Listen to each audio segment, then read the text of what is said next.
जय हिंद दोस्तों, welcome to VIP civil Guru. Guys, आज हम लोग नया सब्जेक्ट का रिवीजन करने जा रहे हैं अपना, जो कि हमारे पास होने वाला है सर्वेइंग इंजीनियरिंग। ठीक है, तो सर्वेइंग का हम लोग रिवीजन करेंगे और सभी एग्जाम के लिए one of the most important subject आप लोग का ये माना जाता है। सब्जेक्ट को स्टार्ट करने से पहले एक छोटा सा क्वेटेशन है, याद रखेंगे। अपने ऊपर भरोसा ही जीत दिलाता है। ये लाइन छोटी है पर इसका मतलब बहुत बड़ा है। अगर गाइज आप अपने आप पे भरोसा रखोगे तो डेफिनेटली जो आपका गोल है उसको बहुत इजीली जो है आप लोग वो अचीव कर सकते हो। तो सबसे फर्स्ट प्रायोरिटी जो होती है प्रिपरेशन की, वो होती है अपने आप पे भरोसा करना। अगर वो आप कर लेते हो तो फिर आपके लिए चीज़ें जो है वो आसान होती चली जाती हैं, राइट। तो चलिए स्टार्ट करेंगे अपना सर्वेइंग को। बहुत अच्छा सब्जेक्ट है, बहुत ही कॉन्सेप्चुअल भी है, बहुत बेसिक भी है और बहुत ही इंटरेस्टिंग सब्जेक्ट भी है। ठीक है, तो डिटेल में अगर हम कभी अगर आप डिस्कस करना चाहोगे तो वो आप देख लेना, जो आपका one liner plus concept course है वहाँ पे आपको डिटेल में मिल जाएंगे, सारे कॉन्सेप्ट्स विद क्वेश्चंस मिल जाएंगे। बट यहाँ पर जो आप लोगों में सिर्फ और सिर्फ रिवीजन कराने वाला हूँ, और आई होप आपने कहीं ना कहीं से पहले जो है चीज़ें वो पढ़ रखी होंगी। तो ये चीज़ आप लोगों को ध्यान में रखनी है, राइट। तो चलिए स्टार्ट करते हैं अपना। सबसे पहले यहाँ पे हमारे पास सब्जेक्ट आता है सर्वेइंग। सर्वेइंग में हम लोग सबसे पहले देखेंगे सर्वेइंग होता क्या है। तो surveying is an art of determining the relative position of points on above and below the earth surface and representing it graphically और न्यूमेरिकली। यानी कि आप सबको पता है हम लोग अर्थ पे रहते हैं, राइट।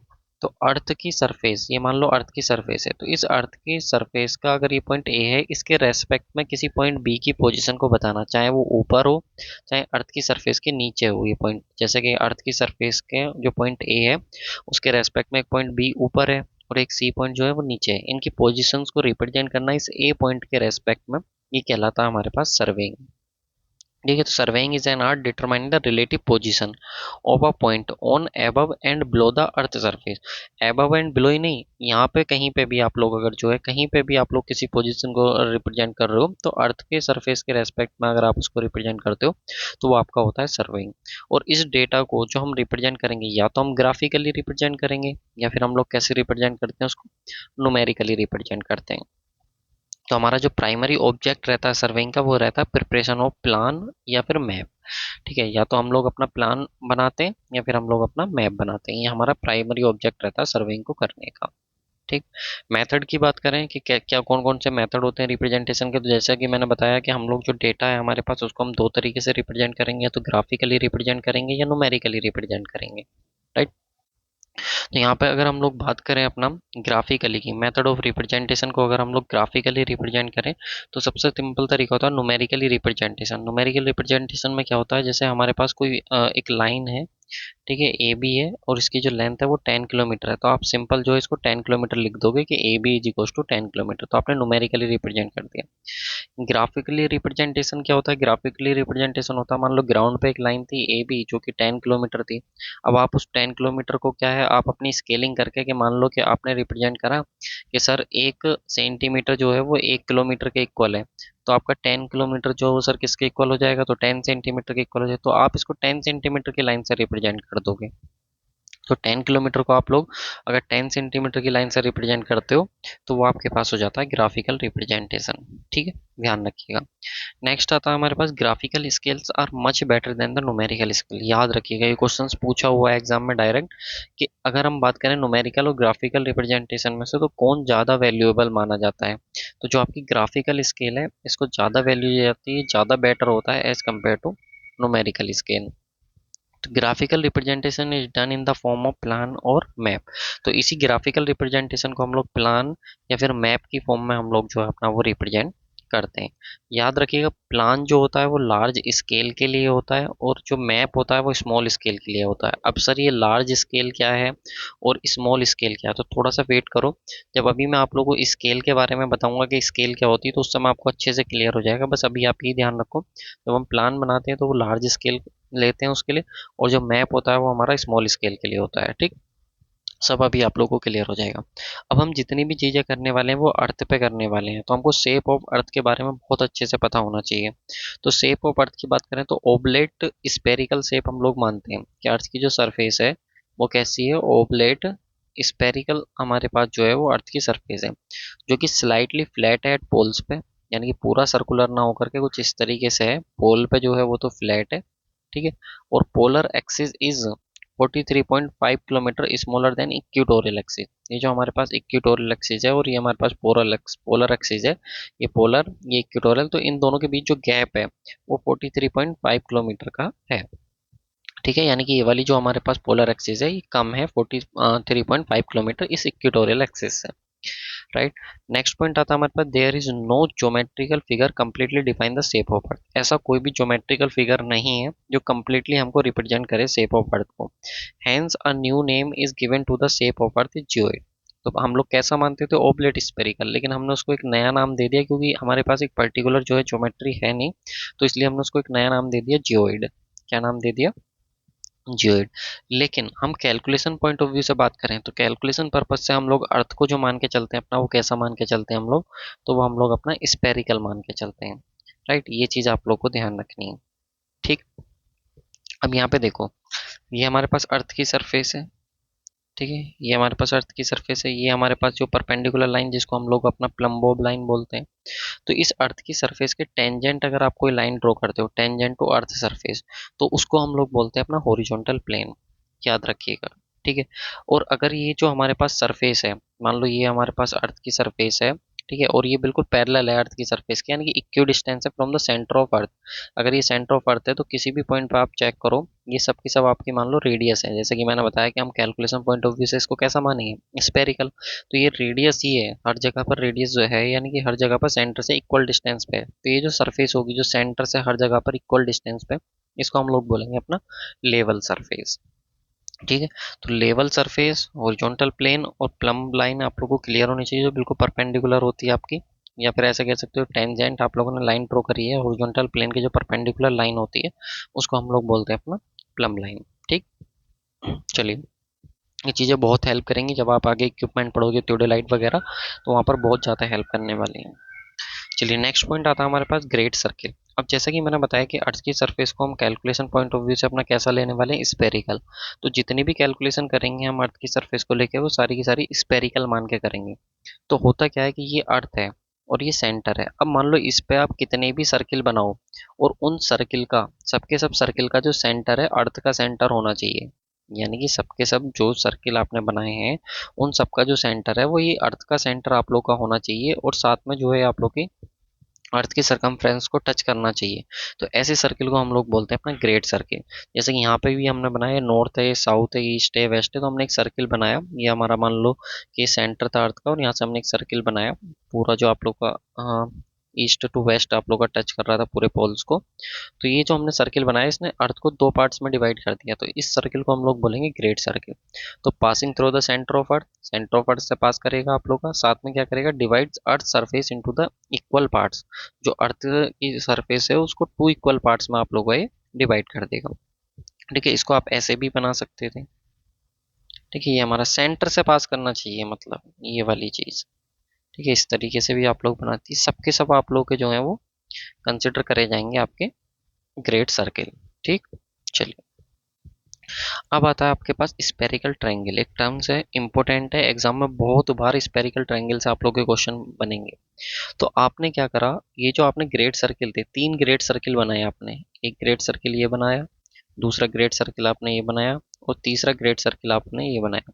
तो ये जब एक ग्रेट सर्किल की आर्क, मान लो पहले ग्रेट सर्किल की आर्क ये थी, दूसरे की ये थी, और तीसरे की ये थी, तो जब ये तीनों आर्क इंटरसेक्ट करके एक ट्रायंगल का निर्माण करते हैं, एक ट्रायंगल को फॉर्म करते हैं, तो ये जो ट्रायंगल होता है हमारे पास, इसी को बोलते हैं हम लोग स्पेरिकल ट्रायंगल।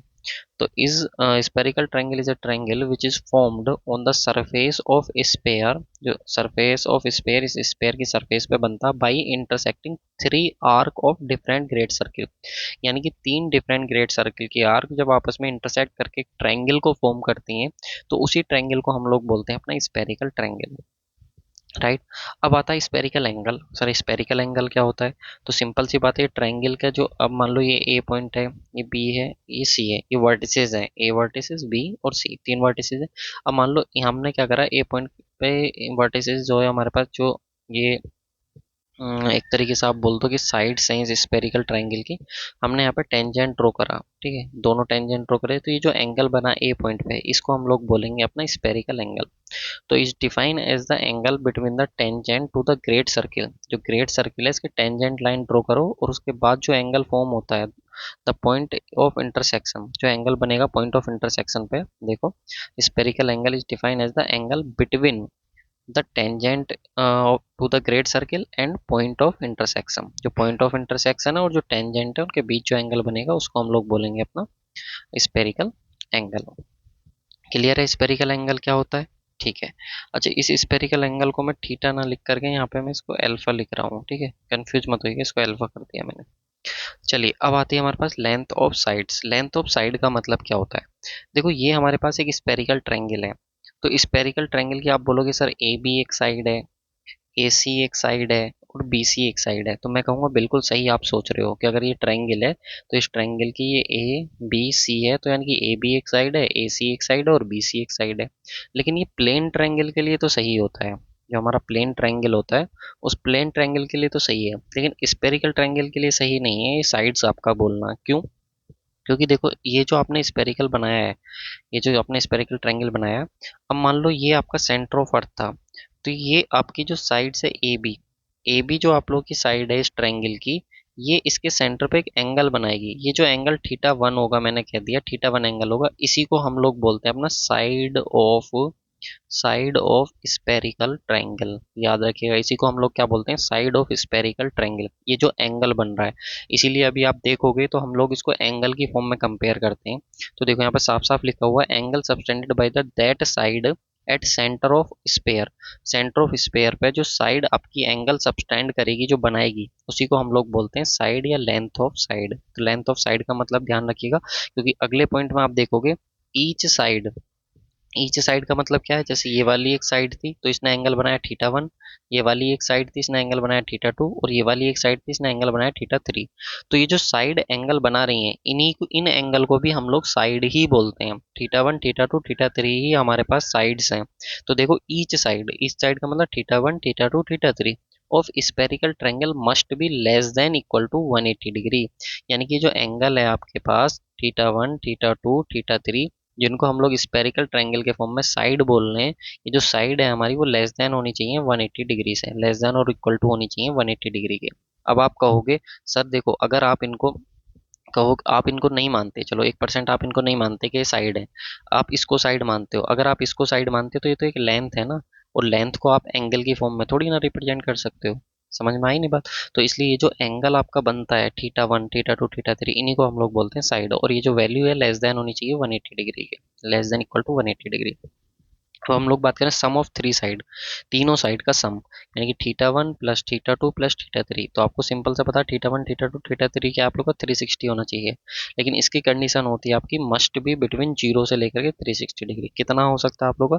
जीरो से लेकर 360 डिग्री, कुछ भी आपका हो सकता है, याद रखिएगा। इसी पॉइंट को ऐसे भी पूछता है एग्जाम में, sum of three side of spherical triangle is always less than circumference of the great circle. जो आपकी एक ग्रेट सर्किल है उसकी कुछ ना कुछ सरकमफ्रेंस होगी, ठीक है, तो उस सरकमफ्रेंस से आप लोग का ऑलवेज लेस देन होता है, यानी कि theta one plus theta two plus theta three, इसका जो होगा सम वो लेस देन होगा, ऑलवेज ऑलवेज लेस देन होगा किससे? Circumference circumference of circumference of great circle, ठीक है, ग्रेट सर्किल की सरकमफ्रेंस से कम होगा, ये भी ध्यान रखना, ये पॉइंट ऐसे भी पूछा जाता है। अब बात आती है साइड की, बात खत्म होगी, अब बात करते हैं एंगल की, ठीक है।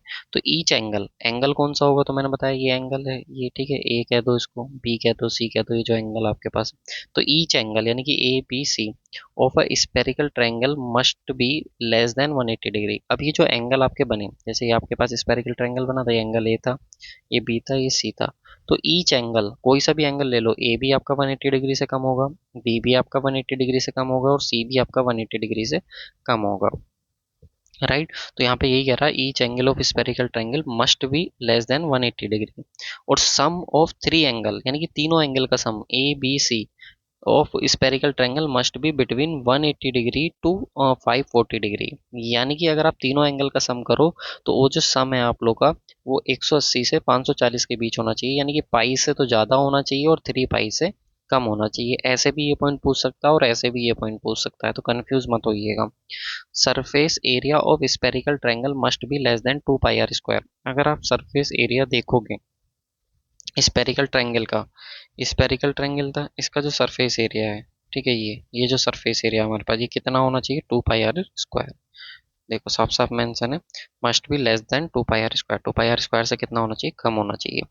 Great angle is opposite to the great side. याद रखना ग्रेट एंगल जो होता है वो अपोजिट होता है ग्रेट साइड के, या फिर इसको ऐसे भी बोल सकता है smaller angle opposite to the smaller side. ठीक है, ये आपका मान लो स्मॉलर एंगल था, ठीक है, सॉरी, ये आपका स्मॉलर साइड थी, तो इसके अपोजिट तो ये होगी, इसके अपोजिट जो होगी वो ये होगी। तो स्मॉलर एंगल के अपोजिट स्मॉलर साइड के अपोजिट स्मॉलर एंगल होगा। ठीक है, और अगर ग्रेट एंगल ये है तो ग्रेट एंगल के अपोजिट जो है ग्रेट साइड के अकॉर्डिंग ग्रेट एंगल होगा, ये ध्यान रखिएगा। तो ग्रेट एंगल के अपोजिट ग्रेट साइड होगी और स्मॉलर एंगल के अपोजिट स्मॉलर साइड होगी, इसका ये मतलब होता है। ठीक है, तो ये पॉइंट आप लोग ध्यान रखिएगा। अब आता है हमारे पास क्लासिफिकेशन ऑफ सर्वे। सर्वे को अगर हम लोग क्लासीफाई करें तो मेनली दो ही तरीके से क्लासीफाई करते हैं, एक प्लेन सर्वे, एक हमारा जियोडेटिक सर्वे। अलग अलग तरीके से भी क्लासिफिकेशन होता है, अभी हम देखेंगे पर्पज के बेसिस पे देखेंगे हम लोग, इंस्ट्रूमेंट के बेसिस पे हम लोग देखेंगे अपना।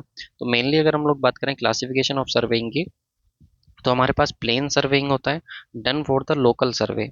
इसको हम लोग अपना लोकल सर्वे के लिए करते हैं, जिसमें जो हमारा एरिया होता है वो लेस देन 250 किलोमीटर स्क्वायर होता है। कई बार आपको ये वैल्यू 195.5 किलोमीटर स्क्वायर भी देखने को मिलेगी, तो जो भी देखने को मिले उससे कम अगर होगा हमारे पास तो उसके लिए हमारे पास ये यूजफुल होता है। इसमें हम लोग करते क्या, जो हमारी अर्थ की सरफेस होती है उसको हम लोग प्लेन कंसिडर करते हैं। कैसा मान के चलते हैं उसको, प्लेन मान के चलते हैं कि अर्थ की सरफेस हमारी प्लेन है, और ये हमारा लेस एक्यूरेट होता है, लेकिन इसको हम लोग यूज करते हैं अपना इंजीनियरिंग प्रोजेक्ट में ऑन लार्ज स्केल। ये एक टर्म फिर से आया लार्ज स्केल, पर थोड़ा सा पेशेंस रखो, लार्ज स्केल स्मॉल स्केल अभी बता दूंगा। जो प्रोजेक्ट हमारे लार्ज स्केल के होते हैं लाइक ब्रिज हो गया, डैम हो गया, उसके लिए हम लोग अपना प्लेन सर्वे को हम लोग अपना अडोप्ट करते हैं। वहीं पे हम लोग बात करें अपना जियोडेटिक सर्वे की, तो जियोडेटिक सर्वे जो होता है हमारा, ये actual surface of earth is considered as curved surface. इसमें हम जो अपनी सरफेस को मान के चलते हैं, अर्थ सरफेस को, वो कर्व्ड सरफेस मान के चलते हैं, और ये हमारा यूजफुल होता है अगर हमारा जो एरिया है वो ग्रेटर देन है 195.5 किलोमीटर स्क्वायर। 195.5 किलोमीटर स्क्वायर से ज़्यादा का एरिया है तो उसके लिए हमारा ये यूजफुल होता है। It is more accurate and done to establish control point throughout the country. और ये हमारा ज़्यादा एक्यूरेट होता है, इसलिए अगर हमें कंट्री में, पूरे कंट्री के अंदर अगर कहीं पे कंट्रोल पॉइंट को स्टैब्लिश करना है तो वहाँ पर हम लोग अपना जियोडेटिक सर्वे को यूज करते हैं। ठीक, classification of survey based on the purpose of surveying, यानी कि जो हमारा पर्पज होता है सर्वेइंग का उसके बेसिस पे देखते हैं क्लासिफिकेशन ऑफ। तो एक होता है हमारे पास टोपोग्राफिकल सर्वे, राइट। तो टोपोग्राफिकल सर्वे की हम लोग बात करें, so the details of natural and man made features.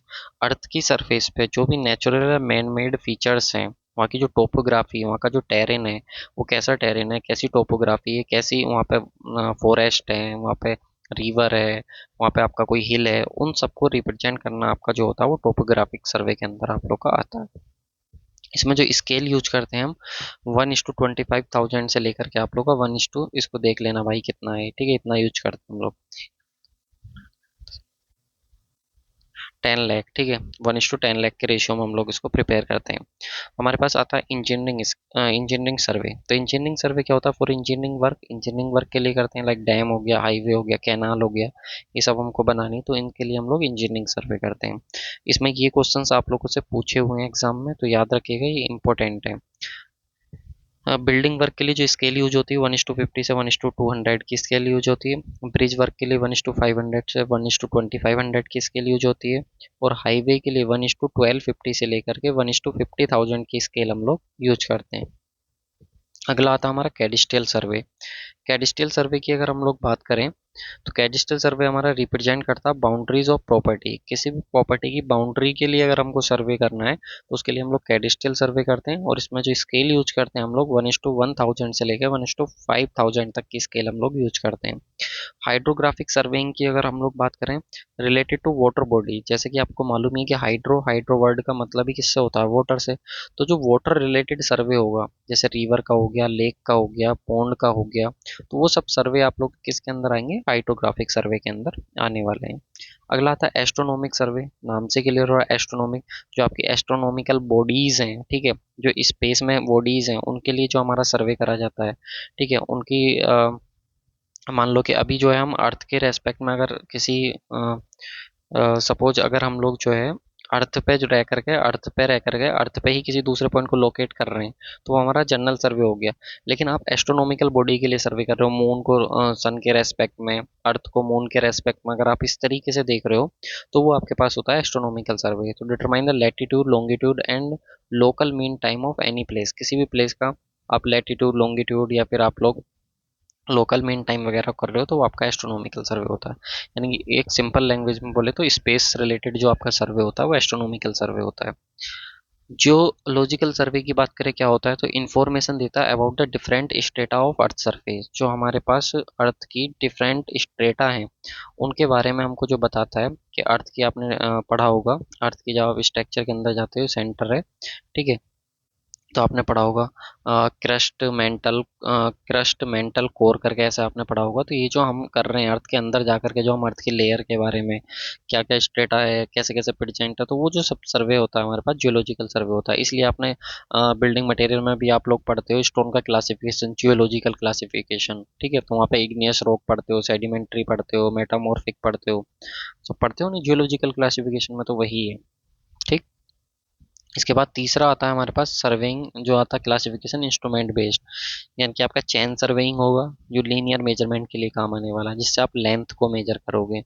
ठीक है, कंपास सर्वे होगा जिससे आप लोग हॉरिजॉन्टल एंगल, जिसको हम लोग अपना डायरेक्शन बोलते हैं, हॉरिजॉन्टल एंगल या हॉरिजॉन्टल डायरेक्शन को आप लोग मेजर करोगे। लेवलिंग होगा जिससे आप वर्टिकल डिस्टेंस को डेटम के रेस्पेक्ट में पता करोगे, डेटम के रेस्पेक्ट में कोई पॉइंट किस हाइट पे एग्जिस्ट कर रहा है। प्लेन टेबल सर्वेइंग आप लोग प्रिपेयर करोगे प्लान और मैप को प्रिपेयर करने के लिए आप लोग प्लेन टेबल सर्वे का यूज करोगे। थियोडोलाइट सर्वे का यूज करोगे आप लोग हॉरिजॉन्टल एंड वर्टिकल एंगल, दोनों टाइप के एंगल को मेजर करने के लिए आप थियोडोलाइट सर्वे का यूज करोगे। टैकोमेट्रिक सर्वे की बात करें तो टैकोमेट्रिक सर्वे से आप लोग हॉरिजॉन्टल एंड वर्टिकल डिस्टेंस को मेजर करोगे। याद रखिएगा, हॉरिजॉन्टल एंड वर्टिकल डिस्टेंस को मेजर करने के लिए हम लोग टैकोमीटर सर्वे का यूज करते हैं। जबकि हम लोग चैन सर्वे का जहाँ पे यूज नहीं कर पाते, जैसे टोपोग्राफिक वेरियर आ गया, ठीक है, ऊंची नीची जगह आ गई, पहाड़ों पे चले गए, तो वहाँ पे हमको हॉरिजॉन्टल डिस्टेंस मेजर करनी थी, तो चैन सर्वे बड़ा टिपिकल हो जाता है। तो ऐसी जगह पर हम लोग अपना टैकोमेट्रिक सर्वे करते हैं। एक होता है फोटोग्राम, जिसमें हम फोटोग्राफ्स ऑफ एरिया, किसी भी एरिया के फोटोग्राफ लेते हैं। और एक होता है ट्रैंगुलेशन, जो एरियल बेस्ड आप लोग का होता है सर्वे, उसको हम लोग बोलते हैं। ठीक है, तो ये आपको ध्यान रखना है। इसके बाद आता है हमारे पास प्रिंसिपल ऑफ सर्वेइंग। तो प्रिंसिपल ऑफ सर्वेइंग की बात करें सर, दो टाइप के प्रिंसिपल होते हैं हमारे सर्वेइंग के। एक होता है working from whole to part, जिसका मतलब होता है कि कोई कॉम्प्लेक्स सा एरिया है, आप उसको छोटे छोटे पार्ट्स में जो है डिवाइड करके फिर आप उसकी स्टडी जो है वो इजीली कर सकते हो, तो वो आपके पास होता है working from whole to part. एक होता है आप लोग के पास locate a point by two measurement, यानी कि हमको क्या करना है, एक पॉइंट को लोकेट करना है तो with the help of two points, मान लो ए और बी पता था, इसकी हेल्प से हम लोग सी पॉइंट को इजीली लोकेट कर सकते हैं। ठीक है, मान लो इस पॉइंट को लोकेट करना था, एक पॉइंट यहाँ पता था, एक पॉइंट यहाँ पता था, तो हम इजीली जो है इस ए पॉइंट को बी और सी की हेल्प से जो हम लोग लोकेट कर सकते हैं। तो locate a point by two measurement, कोई भी दो मेजरमेंट से हम लोग एक पॉइंट को लोकेट करना, ये हमारे पास होता है प्रिंसिपल ऑफ सर्वेइंग। ठीक है, इसको थोड़ा सा हम लोग चेंज करते हैं, इसको उठा करके हम लोग नीचे लेके आते हैं, राइट, और इसको हम लोग ऊपर करते हैं।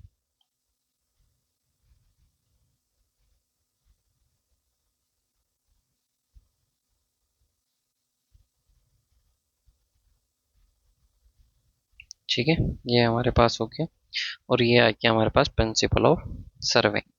चलो अब हम लोग बात करते हैं अपना, जो हम लोग स्केल की बात कर रहे थे, ठीक है, तो स्केल क्या होता है सर, बहुत सिंपल सा टर्म आपको ध्यान रखना है। स्केल स्केल होता है sir map distance upon ground distance. क्योंकि अभी मैंने आप लोगों को बताया प्लेन टेबल सर्वेइंग पढ़ोगे, तो प्लेन टेबल सर्वेइंग का काम क्या होता है, मैप को या फिर प्लान को प्रिपेयर करना। मैप को या प्लान को प्रिपेयर करने का काम किसका होता है? आपका प्लेन टेबल सर्वेइंग का होता है। तो आप जब कहीं पे मैप या प्लान को प्रिपेयर कर रहे होगे तो ग्राउंड का ही तो बना रहे होगे ना किसी ग्राउंड का बना रहे होगे। तो इस ग्राउंड की डिस्टेंस को, ठीक है, ग्राउंड की जो डिस्टेंस है आपने उसको कितना प्लॉट करा है मैप पे। जैसे 10 किलोमीटर की डिस्टेंस थी, उसको आपने 10 सेंटीमीटर रिप्रेजेंट करा, ठीक है, पेपर पे, मैप पे। तो ये जो आपने मैप पे रिप्रेजेंट करा 10 सेंटीमीटर, एक्चुअल ग्राउंड पे कितनी थी? 10 किलोमीटर। तो ये जो रेशियो है ग्राउंड डिस्टेंस का मैप डिस्टेंस को बोलते हैं हम लोग अपना स्केल। अब इसको दोनों को सेम यूनिट में कर लेंगे हम। सेंटीमीटर है, अब हमको पता है 1 किलोमीटर में कितने होते हैं? 1000 मीटर होते हैं। और 1 मीटर में कितने होते हैं? 100 सेंटीमीटर होते हैं। तो यहाँ पे हमारे पास 10 से 10 कट जाएगा, नीचे कितना जाएगा? 1 अपॉन, ये आ जाएगा आपके पास, ठीक है, इकाई, दहाई, सैकड़ा, हजार, 10,000 और ये लाख। तो ठीक है, तो 1 लाख, 1:1 लाख का स्केल आप लोग का ये हो गया, ठीक है, इसको बोलते हैं। अच्छा, ये अगेन इंपॉर्टेंट पॉइंट है, याद रखिएगा, स्केल जो है वो आपकी डायरेक्टली प्रोपोर्शनल होती है रिप्रेजेंटेटिव फ्रैक्शन के। जो रिप्रेजेंटेटिव फ्रैक्शन होता है उसके डायरेक्टली प्रोपोर्शनल होती है। इसका सिंपल सा मतलब है, जिसका स्केल ज़्यादा होगा उसका रिप्रेजेंटेटिव फ्रैक्शन भी ज़्यादा होगा, जिसका स्केल कम होगा उसका रिप्रेजेंटेटिव फ्रैक्शन भी कम होगा। अब किसका स्केल ज़्यादा होगा किसका कम होगा ये कैसे पता चलेगा? तो सिंपल सी बात है, इसका बहुत सिंपल सा आपको ध्यान रखना है। यहाँ पे देखो, अगर किसी के लिए आपका ग्राउंड डिस्टेंस की वैल्यू ज़्यादा है, ठीक है, ग्राउंड डिस्टेंस की वैल्यू ज़्यादा है, तो उसके लिए स्केल कम होगा, और जिसके लिए स्केल कम होगा उसका रिप्रेजेंटेटिव फ्रिक्शन भी कम होगा। बस ऐसे ही आपको ध्यान रखना, सारे क्वेश्चंस आपके बन जाएंगे। तीन तरीके का स्केल होता है सर, न्यूमेरिकल स्केल होता है, ग्राफिकल स्केल होता है, वर्नियर स्केल होता है, ठीक है। अब हम लोग बात करते हैं सबसे पहले अपना न्यूमेरिकल स्केल की। तो न्यूमेरिकल स्केल में हमारे पास जैसा आता है इंजीनियरिंग स्केल और रिप्रेजेंटेटिव फ्रिक्शन। जैसे कि मैंने बताया, स्केल ही रिप्रेजेंटेटिव जो फ्रिक्शन होता है उसके डायरेक्टली प्रोपोर्शनल होता है। तो इंजीनियरिंग स्केल में जैसे हमने रिप्रेजेंट कर दिया अपना 1 सेंटीमीटर ऑफ प्लान और map distance is equal to होता है कोई भी डिस्टेंस आपकी ग्राउंड पे है, ठीक है, ग्राउंड की कोई भी डिस्टेंस। जैसे कि हम लोग लें इसको अपना, यहाँ पे आप लोग इस चीज़ को समझ सकते हो कि इंजीनियरिंग स्केल में आपका 1 सेंटीमीटर ऑफ प्लान और मैप डिस्टेंस जो है आपकी वो 10 किलोमीटर ग्राउंड डिस्टेंस के है, ठीक है। तो ये एक इंजीनियरिंग स्केल होगी, हमने बोल दिया कि 10 किलोमीटर जो ग्राउंड पे डिस्टेंस थी उसको हम लोग 1 सेंटीमीटर से रिप्रेजेंट कर रहे हैं। अब इसी को हम लोग रिप्रेजेंटेटिव फ्रिक्शन में कन्वर्ट कर सकते हैं। कैसे? वही जो स्केल है वही तो रिप्रेजेंटेटिव फ्रिक्शन है, यानी कि मैप डिस्टेंस अपॉन कितना? Ground distance.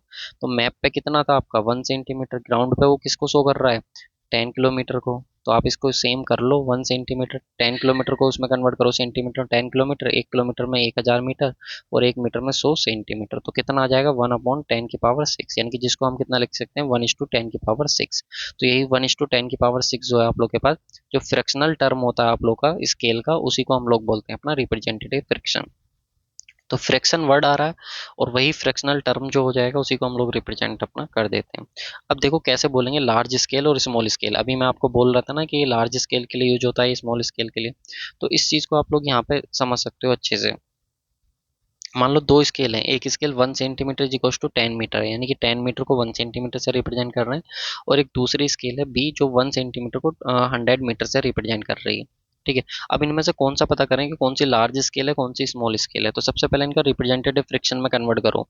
1 सेंटीमीटर है सर और ये कितनी? 10 मीटर। तो हम इसको कितना लिख सकते हैं? 1 अपॉन, इसको सेंटीमीटर में करेंगे, 1 मीटर में हमारे पास 100 सेंटीमीटर होते हैं, तो ये आ गई हमारे पास ए स्केल। दूसरी को देखो सर, दूसरी कितनी? 1 सेंटीमीटर डिवाइडेड बाई कितना सर? 100 मीटर। इसको भी कन्वर्ट करो सर, 1 सेंटीमीटर डिवाइडेड बाई, ये आपका 1 मीटर में 100 सेंटीमीटर होंगे, तो ये आ जाएगा आपके पास ये। अब इनमें से देखो कौन सा स्केल बड़ा होगा कौन सा छोटा होगा। तो हमको पता है स्केल जो है आपके पास इसमें ये वैल्यू ज़्यादा है, ये वैल्यू ज़्यादा है, और इसमें ये वैल्यू कम है। तो सिंपल सी बात है, अगर ये वैल्यू ज़्यादा है तो ये वैल्यू कम आएगी, स्केल कम होगी, तो बी स्केल जो होगी आपकी वो छोटी होगी और ए स्केल जो होगी वो बड़ी होगी, ठीक है। तो यहाँ पे देखो बी स्केल जो आपके पास छोटी है और ए स्केल जो है वो बड़ी है। तो लार्ज द डिनोमिनेटर, जिसका डिनोमिनेटर जो है लार्ज होगा, तो इसका डिनोमिनेटर हमारा लार्ज था, smaller will be the scale, तो वो स्केल कैसी होगी हमारे पास? स्मॉलर होगी। तो बी स्केल जो होगी वो कम छोटी होगी और ए स्केल जो होगी वो बड़ी होगी, ठीक है। तो हमको मेनली क्या चेक करना है? हमारा डिनोमिनेटर चेक करना है। तो डिनोमिनेटर हम लोग अपना चेक कर लेंगे और इस डिनोमिनेटर से हम लोग अपना जो है वो पता कर लेंगे, जिसका डिनोमिनेटर छोटा होगा, ठीक है, सेम यूनिट में कन्वर्ट करने के बाद, यानी कि रिप्रेजेंटेटिव फ्रिक्शन में कन्वर्ट करने के बाद चेक कर लो डिनोमिनेटर, जिसका डिनोमिनेटर आप लोग का बड़ा होगा वो स्केल छोटी होगी। सिंपल सी बात है, क्योंकि एक दूसरे के इन्वर्सली प्रोपोर्शनल है, तो इजीली जो है आप लोग उसको रिलेट भी कर सकते हो, ठीक है। चलिए, सेकंड आता है हमारे पास ग्राफिकल स्केल। जैसे कि मैंने बताया तीन टाइप की स्केल होती हैं, न्यूमेरिकल होती है, ग्राफिकल होती है और वर्नियर स्केल होती है। तो अगला आता है हमारे पास ग्राफिकल स्केल। ग्राफिकल स्केल की बात करें तो graphical scale is a line drone distance directly on it. यानी कि ग्राफिकल स्केल क्या होती है, जो हमारी डायरेक्टली ड्रॉ करने के काम आती है, यानी कि जिसे हम डायरेक्टली जो है वो ड्रॉ कर देते हैं। किस तरीके से, ये जो हमारे पास होती है एक, ये मान लो एक हमने जो है ना यहाँ पे प्लॉट करी हुई है अपनी ग्राफिकल स्केल, इसको ध्यान से समझिए। ग्राफिकल स्केल हमने प्लॉट करी हुई है। तो ये जो ग्राफिकल स्केल है ये जीरो से स्टार्ट है, ये भी जीरो से स्टार्ट है। तो इसमें होता क्या है, एक तरफ की जो रीडिंग होती है वो हमारे पास किलोमीटर में होती है और एक तरफ की जो होती है हमारी सेंटीमीटर में। यानी कि हमने साफ बोल दिया कि हमारा एक्स किलोमीटर जो है वो वाई सेंटीमीटर को रिप्रेजेंट करेगा। तो डायरेक्टली जो ग्राउंड पे डिस्टेंस होगी उसको हम, एक तरफ ग्राउंड की डिस्टेंस होंगी और एक तरफ हमारी जो है वो मैप की डिस्टेंस होंगी। ये मैप की डिस्टेंस होंगी, ये हमारी ग्राउंड की डिस्टेंस। अब मान लो ग्राउंड पे कोई डिस्टेंस आपकी 20 किलोमीटर है, आपने मेजर करा, तो ग्राउंड पे हमको पता चल गया 20 किलोमीटर है, तो हम इस साइड से मैप पे ड्रॉ कर देंगे। तो यानी कि 20 किलोमीटर हमारा 2 सेंटीमीटर की लाइन से ड्रॉ हो जाएगा। अब ग्राउंड पे पता चला हमको कि कोई डिस्टेंस हमारी जो है वो 40 किलोमीटर की है, तो हम उससे इस साइड से अपना ड्रॉ कर देंगे इससे, तो हमें डायरेक्टली जो है हम उसको 4 सेंटीमीटर की लाइन से ड्रॉ कर देंगे। तो जो हमने स्केलिंग करी होगी, हमें इधर से ग्राउंड की डिस्टेंस मेंशन है और डायरेक्टली इसी के एक दूसरे सिरे पे जो है वो हमारे पास मैप डिस्टेंस मेंशन है, ठीक है। लेकिन जो हमारे पास ग्राफिकल स्केल होती है इससे हम लोग ग्राफ बनाएंगे। क्या बनाएंगे, ग्राफ, ग्राफ को प्लॉट करेंगे। लेकिन इसमें प्रॉब्लम होती है। प्रॉब्लम क्या होती है कि अगर आपने ग्राफ रख दिया, बना करके आज रख दिया, लेकिन आने वाले टाइम में वो तो पेपर है, तो पेपर है, अगर वो मान लो मॉइस्चर के कांटेक्ट में आ गया, मॉइस्चर के कांटेक्ट में आ गया, ठीक है, या फिर कुछ और जो है इशूज हो गए, तो उसकी वजह से हो सकता है कि जो आपने प्लॉट करी थी ना, जो आपने ग्राफ्स की हेल्प से जो आपने ग्राफ बनाया था, इस स्केल की हेल्प से जो आपने ग्राफ बनाया था, वो आपका चेंज हो जाए। क्योंकि कई बार आपने देखा होगा पेपर पे कुछ लिखा हुआ, अगर उस पर पानी गिर जाए ना, तो आपने देखा होगा उसकी स्ट्रक्चर ही चेंज हो जाती है पूरी। तो सेम वैसे ही हमारे साथ भी हो सकता है। तो हम इसके लिए यहाँ से हमारा एग्जाम में वेरी वेरी इंपॉर्टेंट क्वेश्चन बनता है, न्यूमेरिकल बनता है, तो वो मैं आपको समझा रहा हूँ, ठीक है। तो इस चीज को आप ध्यान से समझिएगा। मान लो बिफोर श्रिंक, बिफोर श्रिंक का मतलब होता है कि आपने जो है, हो सकता है ना पेपर पानी गिरने के बाद या तो श्रिंक हो जाए, सिकुड़ जाता है या फैल जाता है, ये चीज होती है या नहीं। तो हमने क्या माना कि हमारे पास जो एक डिस्टेंस थी ए बी, जो हमारे पास एक्स सेंटीमीटर थी, ठीक है। तो हमने क्या करा, distance between the two points on map, map पे दो पॉइंट के बीच की डिस्टेंस हमारे पास जो है हमने ड्रॉ करनी है। तो हमने स्केल ली, हमने एक स्केल ली, लेट हमने स्केल मान ली कि 1:1000 की स्केल हम लोग यूज कर रहे हैं। तो इसका मतलब क्या है कि जो हमारे पास ये मैप डिस्टेंस है, ग्राउंड डिस्टेंस है, यानी कि जो हमारी मैप की हमारे पास 1 सेंटीमीटर की डिस्टेंस है वो ग्राउंड की 1000 सेंटीमीटर के इक्वल है, ये मानी हुई है हमारे पास, ठीक है। अब हमारे पास मैप पे डिस्टेंस कितनी है, बिफोर श्रिंक, जब हमने मैप नया नया बनाया हुआ है, जब मैप हमने नया नया बनाया हुआ है तो उस समय हमारे पास मैप पे डिस्टेंस है x सेंटीमीटर। तो इसका मतलब हमारे पास x सेंटीमीटर जो डिस्टेंस है वो 1000 x times of centimetre ground distance के इक्वल है। क्योंकि 1 सेंटीमीटर 1000 के इक्वल है, तो x सेंटीमीटर किसके होगी, 1000 टाइम्स ऑफ x सेंटीमीटर के इक्वल होगी। ये बात समझ में आ रही है। जैसे एक पेन 5 रुपए का है, तो 5 पेन कितने के होंगे, तो आप कहोगे सर 5 × 5 यानी कि 25 रुपए के होंगे। तो वैसे ही 1 सेंटीमीटर जो 1000 के इक्वल है, तो x सेंटीमीटर जो है वो 1000 टाइम्स ऑफ x के इक्वल हो जाएगा। इसका मतलब क्या है कि x सेंटीमीटर जो मैप की डिस्टेंस है वो हमारी ग्राउंड पे जो है ना वो 1000 x है। 1000 x जो ग्राउंड की डिस्टेंस है उसको x सेंटीमीटर से हम लोग मैप पे शो कर रहे हैं। ये बिफोर सिंक था। अब मान लो कि आपने जो मैप बनाया था उस पर पानी गिर गया, पानी गिरने के बाद वो ड्राई हुआ, सूखा, तो उसकी वजह से आपका जो मैप है वो श्रिंक कर गया, अब सिकुड़ गया मैप। तो सिकुड़ गया तो अब क्या होगा, तो अब जो x डिस्टेंस थी वो x नहीं रहने वाली, उसमें कुछ ना कुछ चेंज हो जाएगा। तो मान लो वो डिस्टेंस या तो घट जाएगी बढ़ जाएगी, तो हमने मान लिया कि वो डिस्टेंस अब कितनी होगी, y सेंटीमीटर होगी मैप पे। मैप पे वो डिस्टेंस कितनी होगी, y सेंटीमीटर। तो देखो जरा, now distance between the same point, वही ए और बी के बीच की जो डिस्टेंस है मैप पे अब कितनी हो गई हमारे पास, y सेंटीमीटर होगी। तो इसका मतलब क्या है कि ये जो हमारे पास ग्राउंड डिस्टेंस थी, जो ग्राउंड डिस्टेंस थी 1000 x, अब ये हमारी पहले तो ये x को शो कर रही थी, अब ये हमारी किसके इक्वल हो जाएगी, अब ये y के इक्वल हो जाएगी ना, क्योंकि मैप हमारा श्रिंक हो चुका है, सिकुड़ चुका है मैप। तो जो 1000 x डिस्टेंस थी ना, अब वो हमारी y को रिप्रेजेंट करेगी। तो इसका मतलब y सेंटीमीटर जो है वो मैप पे सिकुड़ने के बाद वो हमारा ओरिजिनल जो डिस्टेंस थी 1000 x सेंटीमीटर ग्राउंड पर, उसी को रिप्रेजेंट कर रही है, ठीक है। अब हमको बहुत अच्छे से पता है स्केल क्या होता है, स्केल तो sir map distance upon ground distance होता है। तो ये हमारे पास इधर मल्टीप्लाई में था, इधर हम इसको डिवाइड में लिया है। तो y सेंटीमीटर जो था हमारा मैप पे था और ये हमारा किस पे था, ग्राउंड पे, राइट। तो हमने y अपॉन एक्स को अलग से लिख लिया, y अपॉन एक्स, और ये हमारे पास कितना है, 1/1000 1000, ठीक है। तो अब मैंने क्या बोला, स्केल ही तो निकाल लें, लेकिन ये हमारी स्केल कैसी, श्रंक होने के बाद है, श्रिंक होने के बाद। तो श्रिंक होने के बाद है तो इसको हमने एक नया नाम दे दिया अपना श्रंक स्केल, यानी कि जो 1 सेंटीमीटर ग्राउंड की डिस्टेंस थी इसको हमने क्या बोल दिया, श्रंक स्केल अपना बोल दिया।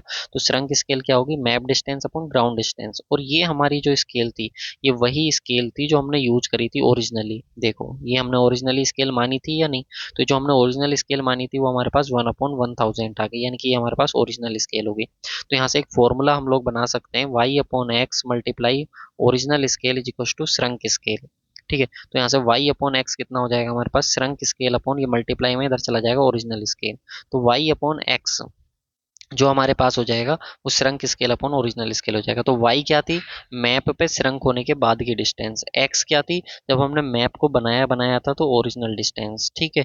और यहाँ पे हमारे पास ये श्रंक स्केल है और ये ओरिजिनल स्केल है। तो श्रंक स्केल हमसे पूछेगा, ओरिजिनल स्केल हमको पता होगी, तो हम इस फॉर्मूले की हेल्प से इजीली जो है अपना वो क्वेश्चंस को जो है वो सोल्व कर लेंगे। आई होप आपको ये क्लियर हुआ होगा, ठीक है। तो यहाँ से एक नया टर्म हम इंट्रोड्यूस कर देते हैं अपना, कि जो y/x है, यानी कि जो हमारी श्रंक होने के बाद की लेंथ है, और ये हमारे पास जो श्रंक होने से पहले की लेंथ है मैप पे ही, ये दोनों मैप की ही लेंथ है, तो हम इसको एक नया नाम दे देते हैं, वो हमारे पास होता है श्रंक फैक्टर। तो श्रंक फैक्टर क्या होता है हमारे पास, shrunk length upon original length. क्या हो जाता है हमारे पास, श्रंक फैक्टर हो जाता है shrunk length upon original length, या फिर हम इसको क्या बोल सकते हैं, और shrunk scale upon original scale, क्योंकि y/x ही तो shrunk scale upon original scale है, तो इसी को हमने लिख दिया shrunk scale upon original scale. और याद रखिएगा, श्रंक फैक्टर जो है आपका वो लेस देन होता है, ऑलवेज ऑलवेज लेस देन 1 होता है, ठीक है। ये चीज ध्यान रखिएगा, 1 से कम होता है, ठीक है। अब ऐसा क्यों होता है सर, 1 से कम क्यों होता है, क्योंकि आपको भी पता है ये y है ये x है। इसको समझो जरा, ये आपकी ओरिजिनल जब आपने मैप बनाया था उस समय है, और जब मैप आपका श्रिंक करेगा तो y हमेशा कम ही तो होगा, y हमेशा कम ही तो होगा x से। तो y अगर हमेशा कम होगा तो y श्रिंक फैक्टर क्या होता है, y/x।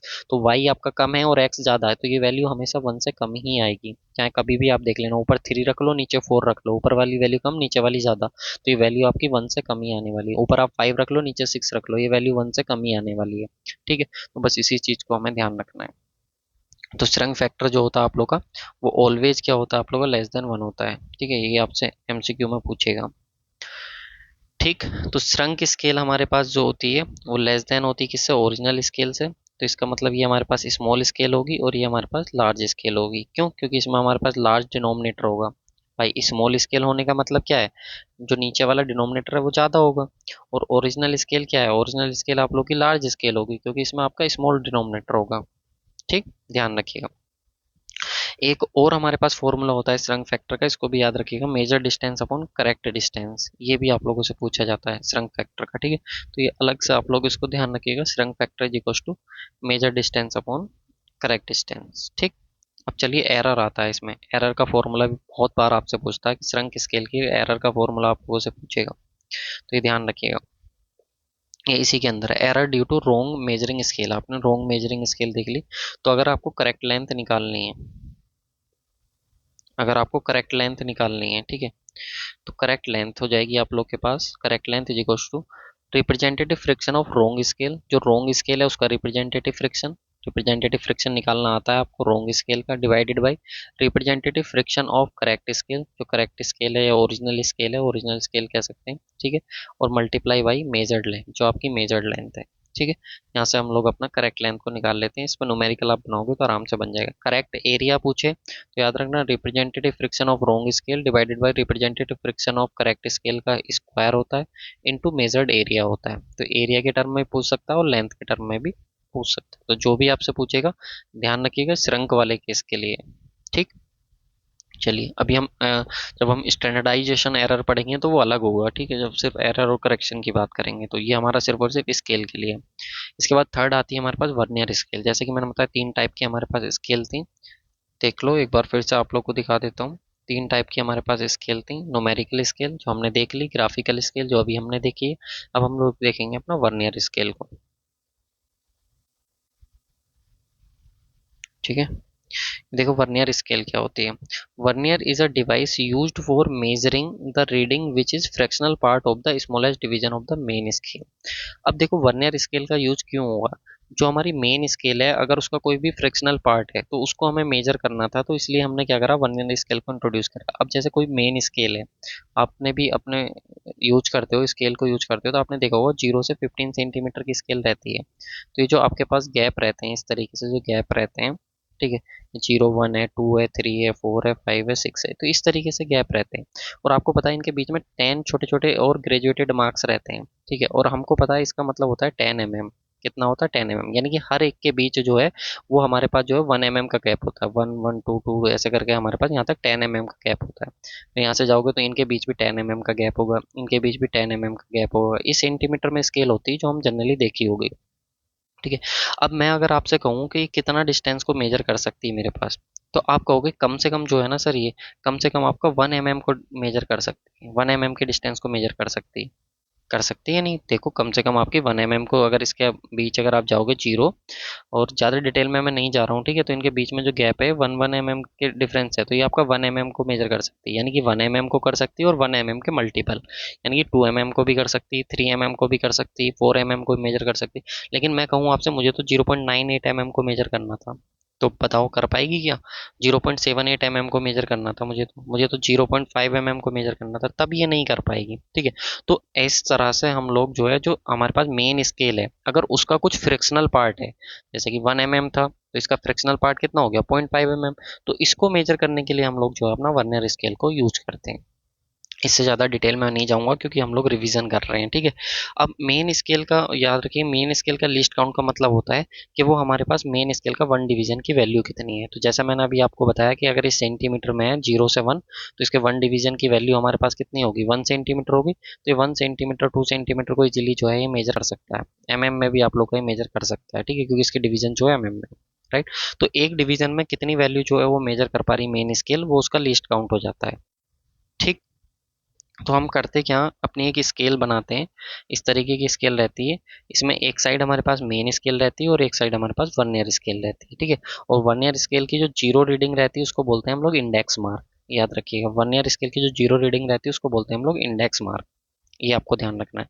तो देखो यहाँ से हमारे पास ये मेन स्केल है, तो जीरो है वैल्यू, 1 है, उसके बाद 2 है, ऐसे ही आगे चलेंगे तो 3 आएगा। तो ये मेन स्केल की साइड हो गई।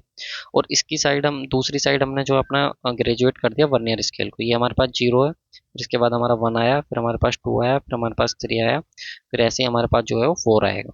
तो ये हमारे पास जो है वो वर्नियर स्केल हो गया। तो मेन स्केल की बात करूं, मेन स्केल का जो है आपके पास वो लिस्ट काउंट कितना है, तो आप बोलोगे अगर ये सेंटीमीटर में या एमएम में है, ये आपका एमएम में है, तो इसका मतलब क्या, कितना हो गया आपका 1 mm इसका लिस्ट काउंट हो गया, ठीक है। अब मान लो कि इसका हम लोग बात करें, इसका कितना है, तो इसका मान लो कि आपके पास कितना हो गया, 0.98 हो गया। ये 0.98 के गैप पे हमने इसको लगाया हुआ, तो इसका लिस्ट काउंट कितना हो गया वर्नियर स्केल का? 0.98 हो गया।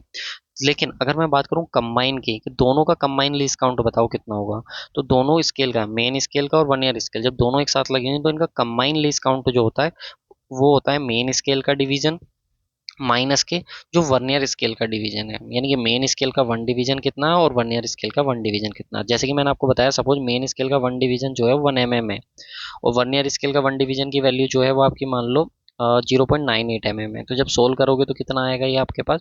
तो ये आपके पास आएगा 0.1 कुछ आएगा, ठीक है, 0.02 जो भी आएगा, ठीक है।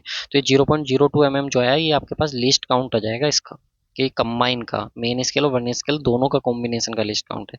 लेकिन आप अलग अलग देखोगे तो इनका जो 1 1 डिवीजन होता है वो आपका अलग अलग मेन स्केल और वर्नियर स्केल के जो है लिस्ट काउंट के बारे में बताता है। अब इससे रीडिंग कैसे लेते हैं हम लोग, तो आप सबने कॉलेज में जो है एक्सपेरिमेंट करा होगा इससे, ठीक है।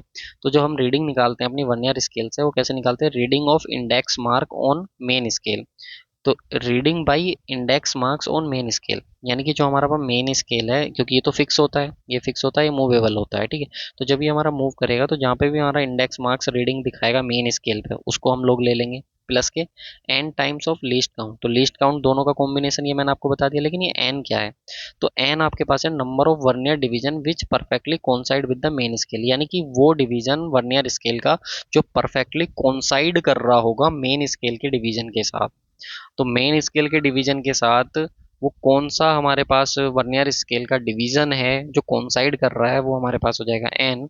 और जो जीरो रीडिंग होती है इसको बोलते हैं हम लोग रीडिंग कॉल्ड इंडेक्स मार्क, या इसको इंडेक्स बोल दो, या इसको हम लोग क्या बोल देते हैं अपना इंडेक्स मार्क्स बोल देते हैं, ये ध्यान रखिएगा। ठीक है, लीस्ट काउंट कैसे निकालते हैं, तो ये मैंने आपको बता दिया, दोनों का कंबाइन अगर लीस्ट काउंट निकालना है तो one division of main scale का वन डिवीजन माइनस के one division of vernier scale का वन डिवीजन।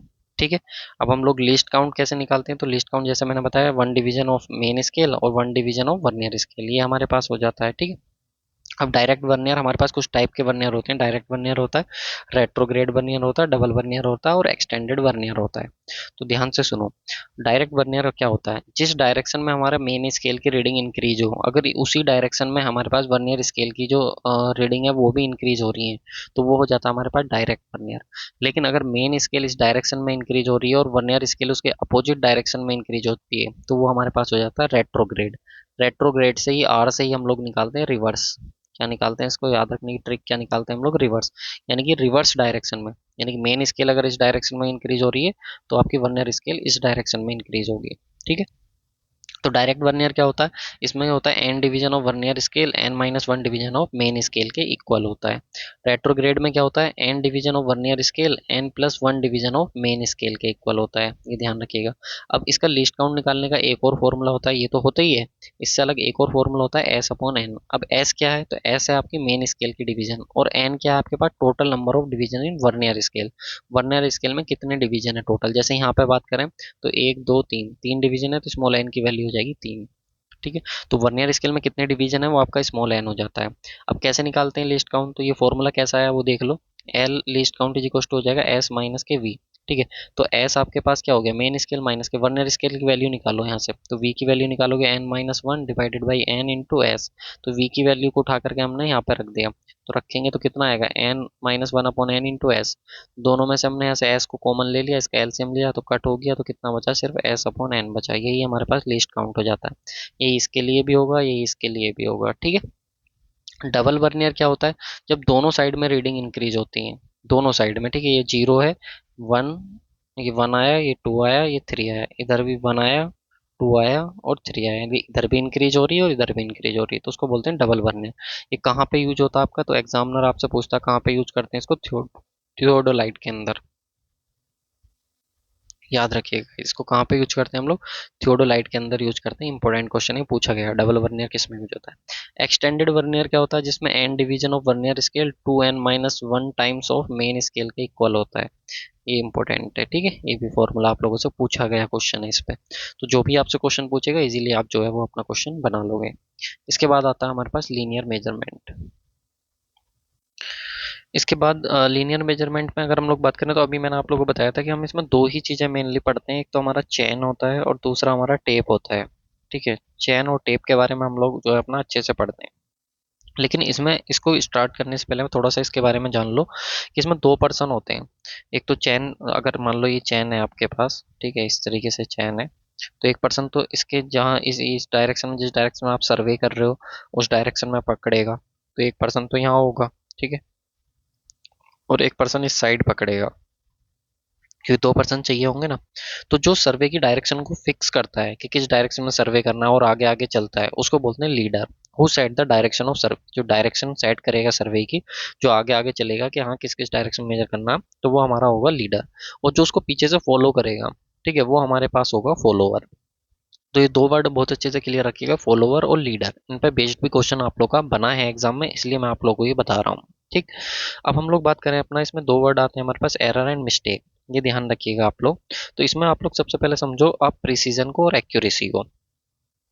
तो आप अगर कोई भी मेजरमेंट ले रहे हो उसमें कितना परफेक्शन यूज कर रहे हो वो होता है प्रिसीजन, और कितना अचीव करा उसमें से आपने वो आपके पास हो जाता है एक्यूरेसी। जैसे कि ट्रू वैल्यू है तो इसके कितनी नज़दीक आप जा रहे हो तो वो आपके पास एक्यूरेट वैल्यू होता है, और कितना आप अचीव कर पा रहे हो, ठीक है, कितना आप अचीव कर पा रहे हो वो आपके पास एक्यूरेट वैल्यू होता है, और कितना आप लोगों ने यूज करा, आपके पास ये ट्रू वैल्यू थी, आपने इतना यूज करना चाहा तो ये आपके पास प्रिसाइज वैल्यू होती है। ठीक है, तो ये हम इसको वेन डायग्राम से जो है समझने की कोशिश करते हैं, पूरा अगर एक्सप्लेन करने जाएंगे तो चीज़ें बहुत लेंदी हो जाएंगी, बस अभी आप इतना ही समझो, इसको यूज करते हैं, इसको अचीव करते हैं, इतना ही सफिशियंट है।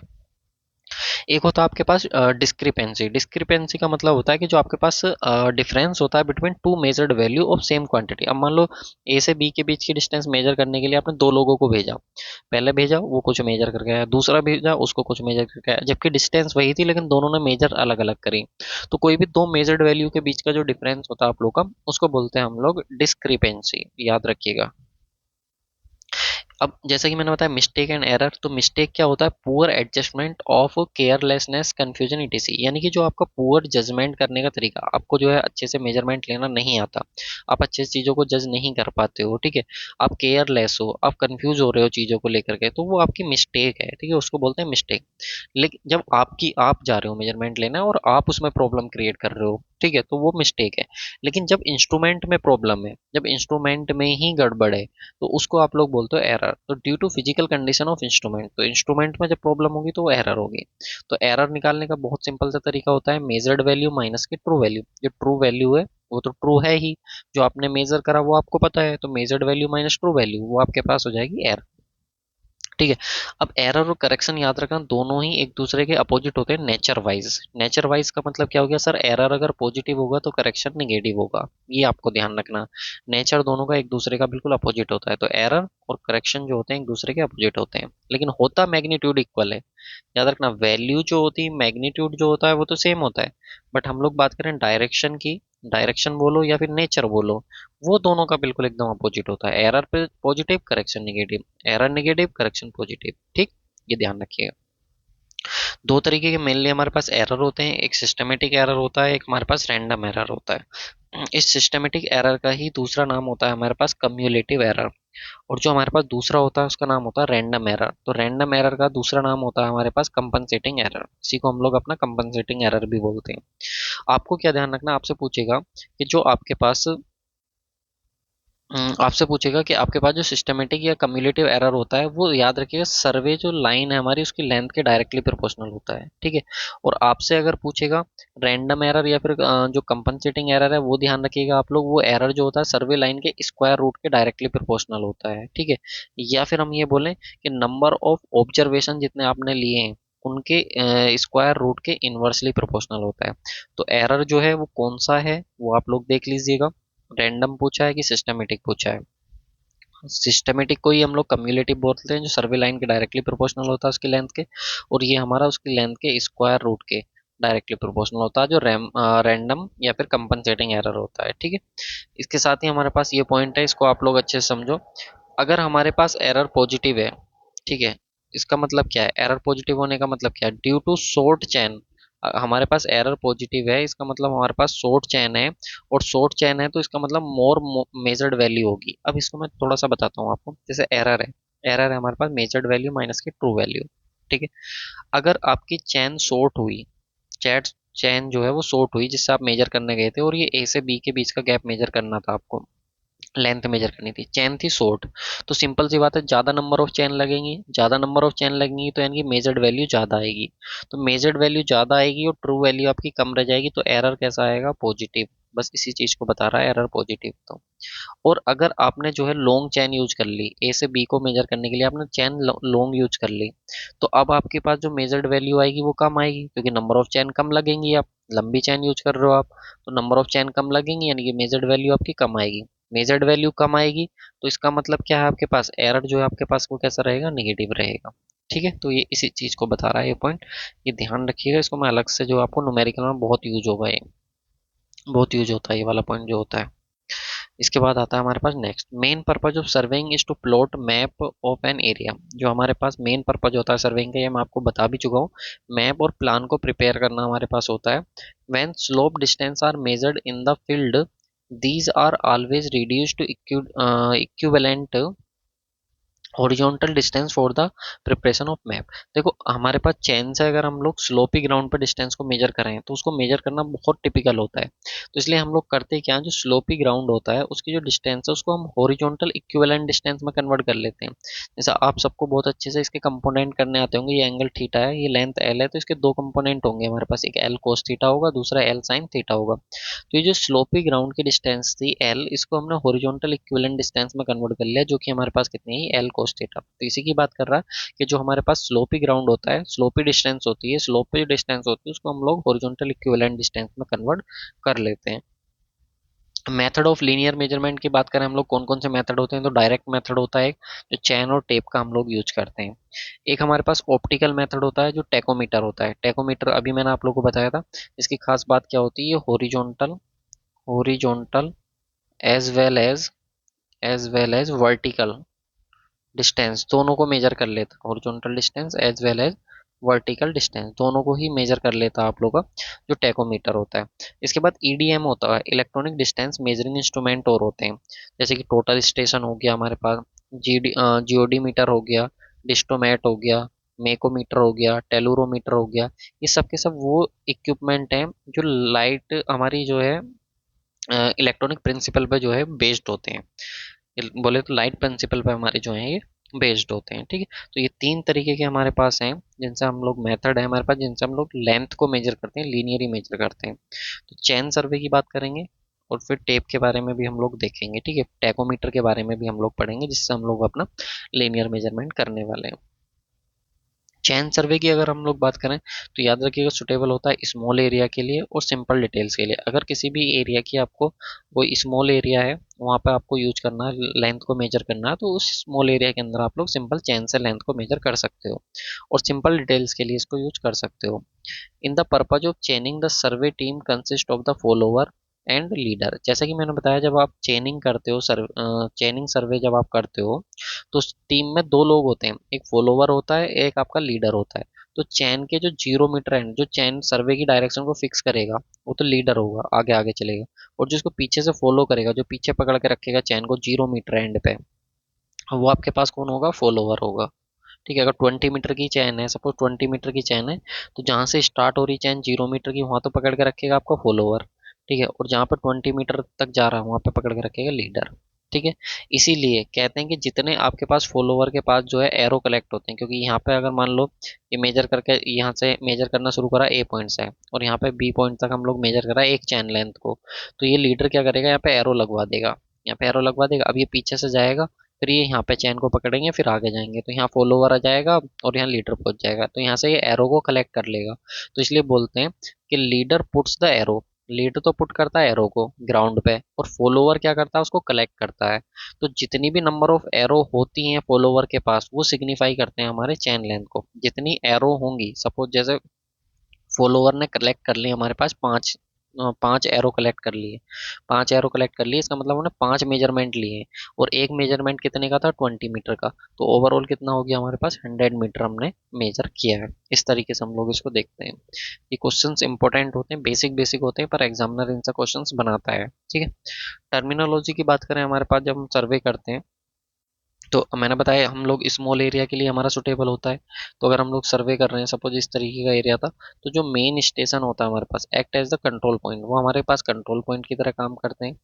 एक सर्वे एरिया के अंदर एक टाई सब्सिडरी या फिर ऑक्सिलरी स्टेशन होता है। इसका काम क्या होता है, point from line joining two main station, यानी कि जो आपके टू मेन स्टेशन को ज्वाइन करने वाली लाइन होती है, उसको हम लोग बोलते हैं अपना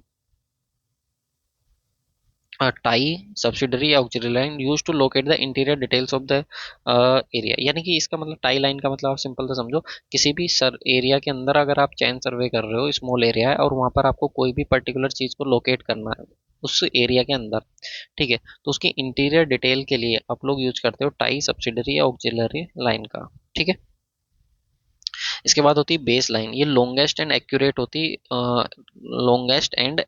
होती है सर्वे लाइन।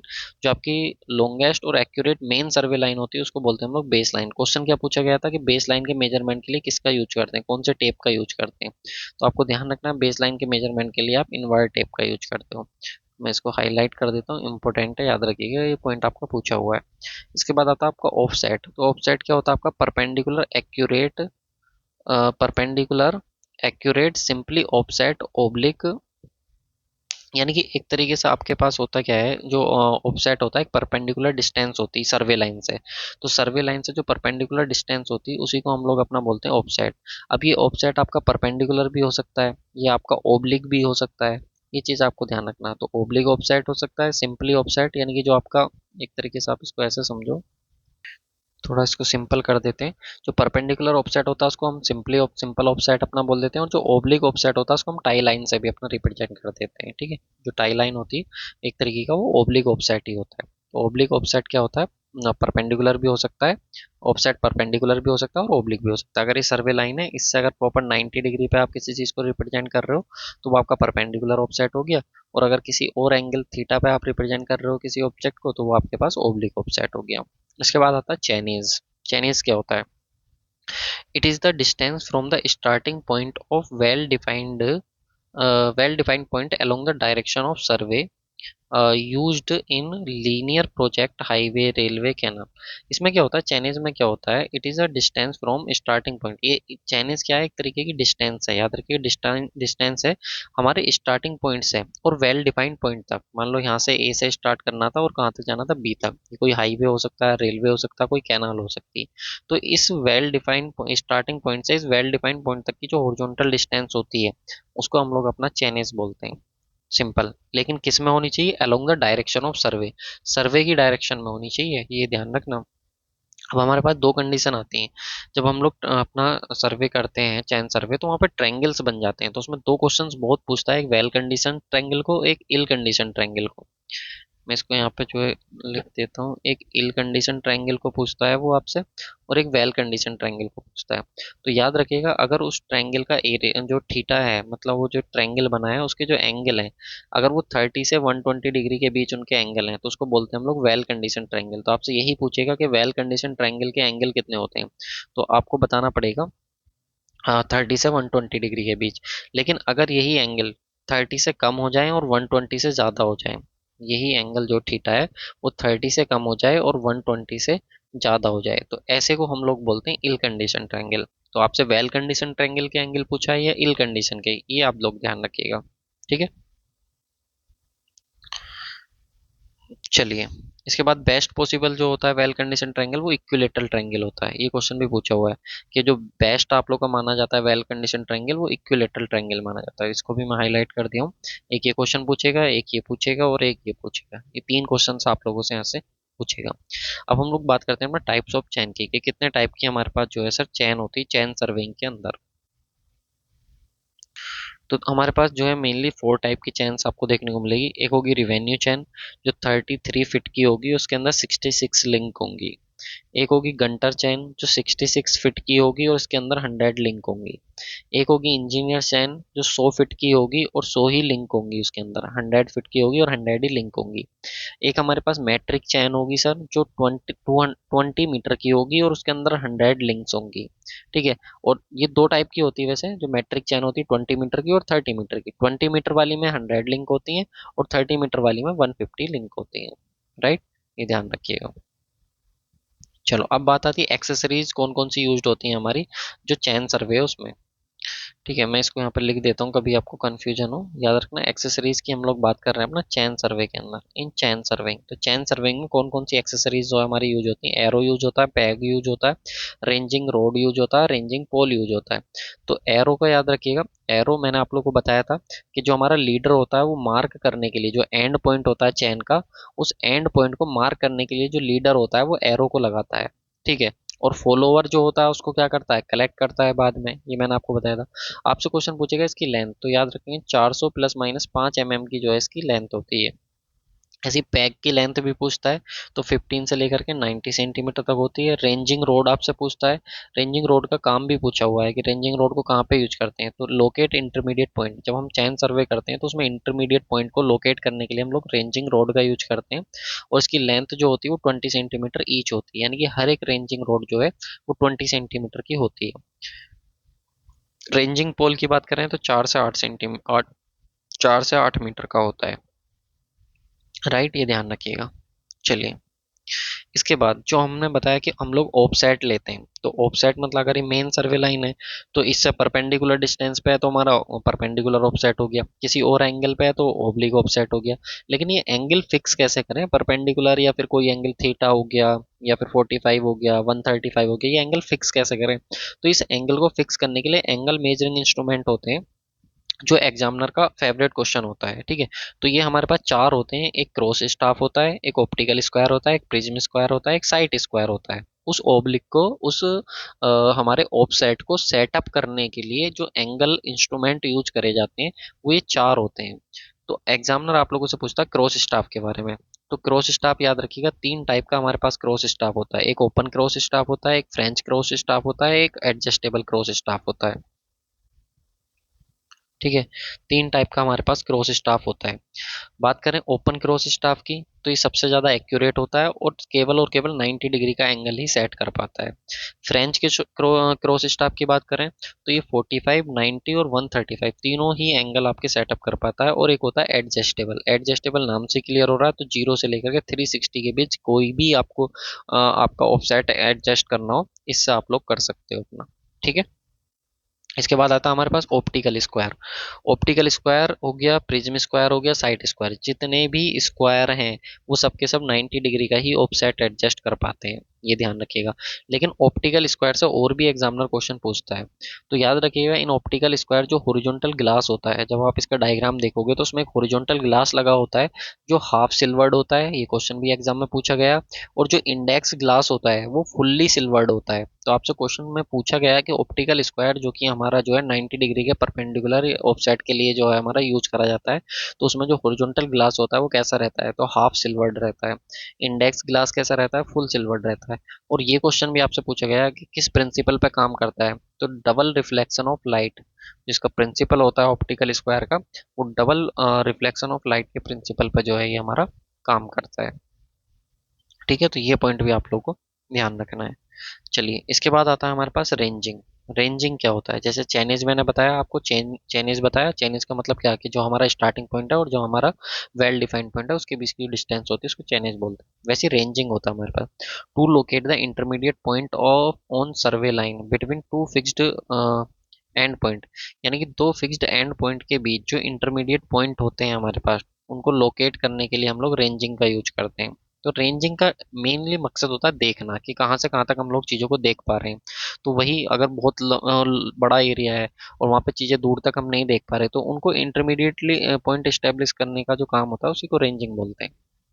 ये दो तरीके की होती है, डायरेक्ट रेंजिंग होती है कि इनडायरेक्ट रेंजिंग।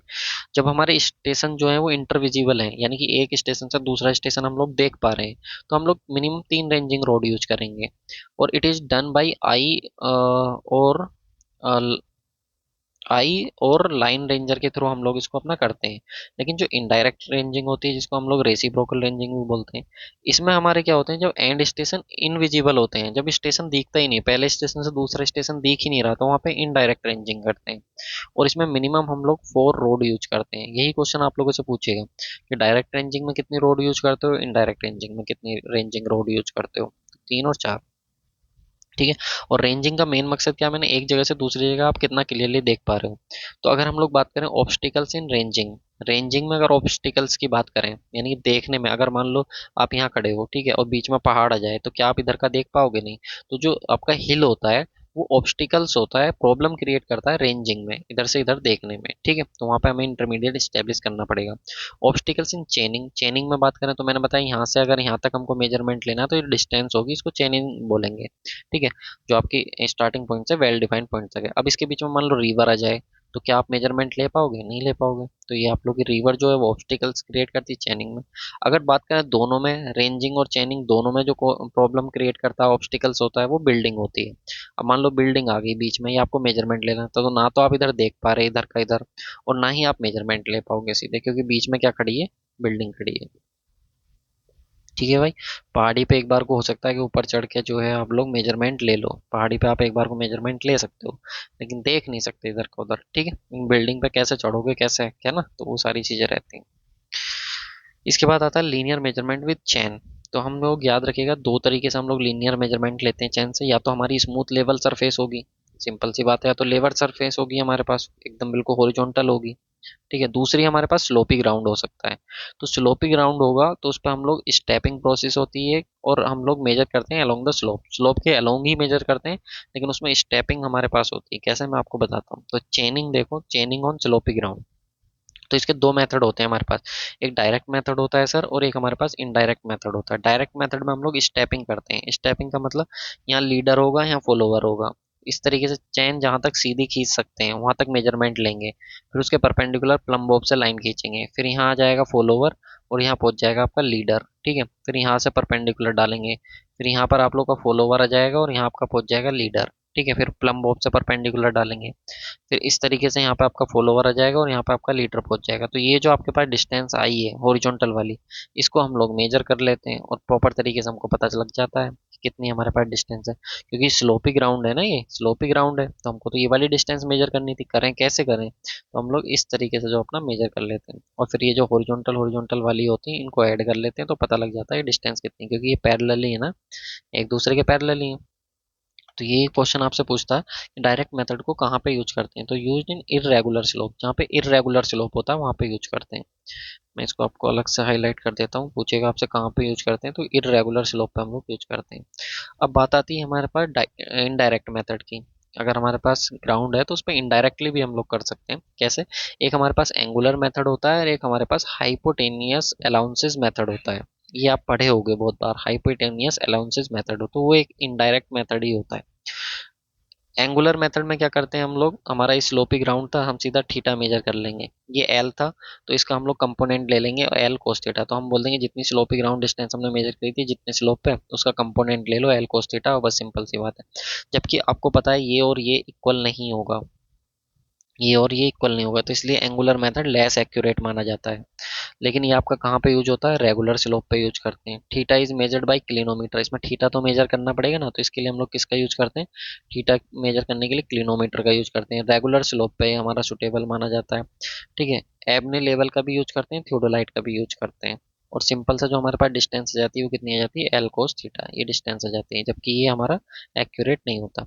तो इसके बाद आया हमारे पास हाइपोटेन्यूअसल अलाउंसेस। इसमें क्या करते हैं, हमारे पास ये डिस्टेंस एल थी, हमको पता है हम स्लोपी ग्राउंड पर मेजर करी, हमको पता है ये इक्वल नहीं होगी इसके, ये इक्वल नहीं होगी इसके, तो यहाँ पे हम लोग इस तरीके से एक परपेंडिकुलर डालते हैं 90 डिग्री पे, और ये डिस्टेंस अब इक्वल हो जाती है, तो ये हमारे पास बचती है एक्स्ट्रा डिस्टेंस। ठीक है, तो इसके लिए हम पूरा फॉर्मूला वगैरह निकालते हैं, एरर निकालते हैं, measured value minus true value, पूरा तो मैं नहीं बताऊंगा, बस आप ये ध्यान रखो। ठीक है, एरर जो आता है यहाँ से वो आती है P R sec theta minus, उतना डिटेल में नहीं जाएंगे। पी आर जो होती है ये होती वन चैन की लेंथ, ये बहुत इंपॉर्टेंट है। पी आर होती लेंथ ऑफ वन चैन, एक चैन से आप कितना मेजर कर पा रहे हो वो आपके पास होती है पी आर। ठीक है, ये तो एक चैन लेंथ आप लोग की कितनी होगी, वो आपके पास पी आर होगी। इसलिए आपने एरर देखा भी होगा, फॉर्मूला इस तरीके से लिखा हुआ L sec theta minus one, तो वहाँ पे ये बताना भूल जाते हैं कि ये जो एल है ये आपके पास एक चैन लेंथ की लेंथ है, कि एक बार में चैन जो है वो कितना डिस्टेंस मेजर कर पा रही है। तो hence this method is, in this method correction is apply पर चैन लेंथ। तो इसमें हम जो ये लाइन पूछी गई है, ये लाइन ऐसे ही पूछी गई है कि हम लोग हाइपोटेन्यूस एनालिसिस में क्या करते हैं, हम लोग करेक्शन अप्लाई करते हैं पर चैन लेंथ के लिए, क्योंकि इसमें पर चैन लेंथ आ रही, एक ही लेंथ में हम लोग देख रहे हैं। ये हमने देखा, ये हमने एक चैन लेंथ में देखा, तो हम जो निकालते हैं वन चैन लेंथ के लिए कैलकुलेशन करते हैं इसकी। तो यही फॉर्मूला आपको ध्यान रखना है। तो error is equal to formula आप लोगों ने सबने पढ़ रखा हुआ, L sec theta minus one, वो यहीं से निकल के आता है। तो डिटेल में तो इसके लिए नहीं जाएंगे, ठीक है, कैसे है, वरना बहुत लंबी हो जाएंगी चीज़ें, तो आपको ध्यान रखना है। अब बात आती है करेक्शन की। तो करेक्शन जैसे कि मैंने बताया, एरर और करेक्शन दोनों ही एक दूसरे के बिल्कुल अपोजिट हैंडेड है। एरर अगर सर पॉजिटिव है तो करेक्शन आपका निगेटिव है, एरर निगेटिव है तो करेक्शन पॉजिटिव है, दोनों का ही नेचर अपोजिट होता है। क्यों, क्योंकि एरर होती है sir measured value minus true value, तो करेक्शन क्या होता है सर, करेक्शन होता है true value minus measured value. ठीक है, ये दोनों का फॉर्मूला होता है। तो करेक्शन क्या है हमारे पास, true value minus measured value. अब हम लोग जो करेक्शन अप्लाई करते हैं तो चैन के लिए और टेप के लिए, दोनों के लिए देखते हैं, दोनों से ही हमारा क्वेश्चन जो है वो पूछता है एग्जामिनर। ठीक है, तो यहाँ पे हमारे पास सबसे पहले करेक्शन आता है measured value minus true value chain के लिए। चैन के लिए स्टैंडर्डाइजेशन होता है और एक स्लोप करेक्शन होता है, दो आपके चैन के लिए होते हैं।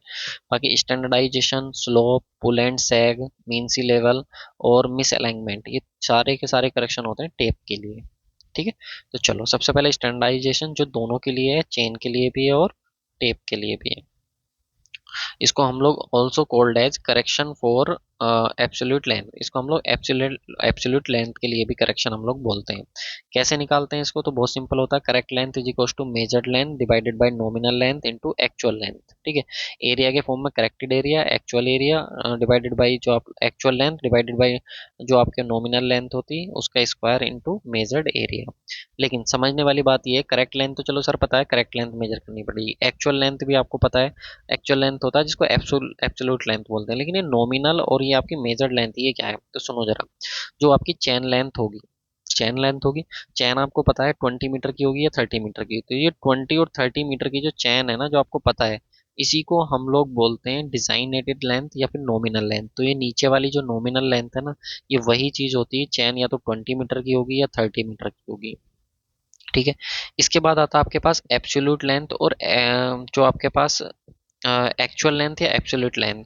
तो एक्चुअल लेंथ या एब्सोल्यूट लेंथ ये वो लेंथ होती है आपके पास जो आपकी चैन घट गई है या बढ़ गई है। ध्यान रखिएगा, जो आपके पास, जैसे आपने क्वेश्चन जब करे होगे तो उसमें देखा होगा 20 मीटर की चैन को वो लिख देता है 19.8 मीटर की है, तो ये 19.8 मीटर की जो है आपके पास, जो घटी है या बढ़ी है, वही आपके पास होती है एब्सोल्यूट लेंथ। जैसे 19.8 मीटर देखा होगा लिखा आपने, 20.1 मीटर देखा होगा, तो ये जो आपके पास घटिया बढ़ जाती है इसी को बोलते हैं हम लोग एक्चुअल लेंथ या फिर एब्सोल्यूट लेंथ। ठीक है, इसके बाद मेजर्ड लेंथ आप लोग के पास होता है, तो मेजर्ड लेंथ तो वही जो आप लोग मेजर कर रहे हो, और करेक्ट लेंथ आपको निकालनी होती है, मेजर्ड लेंथ जो आपने मेजर करी है। ठीक है, ये आपके पास, तो एरर क्या आता है, मेजर्ड वैल्यू माइनस के ट्रू वैल्यू। अब आपको सिंपल सा पता है, अगर चेन या टेप आपकी शॉर्ट हुई तो आपकी नंबर ऑफ टेप ज़्यादा लगेंगी। देखो इसको याद रखने का बहुत सिंपल सा तरीका, अगर शॉर्ट है तो हमें पता है number of tape used more, more use होंगे, तो मोर यूज होंगे तो मेजर्ड वैल्यू ज़्यादा आएगी, मेजर्ड वैल्यू ज़्यादा आएगी तो एरर आपका पॉजिटिव आएगा, क्योंकि एरर क्या है, measured value minus true value, measured value ज़्यादा आई, ट्रू वैल्यू कम आई, तो एरर पॉजिटिव है, एरर पॉजिटिव आया तो करेक्शन कैसे लगाएंगे हम लोग, निगेटिव लगाएंगे।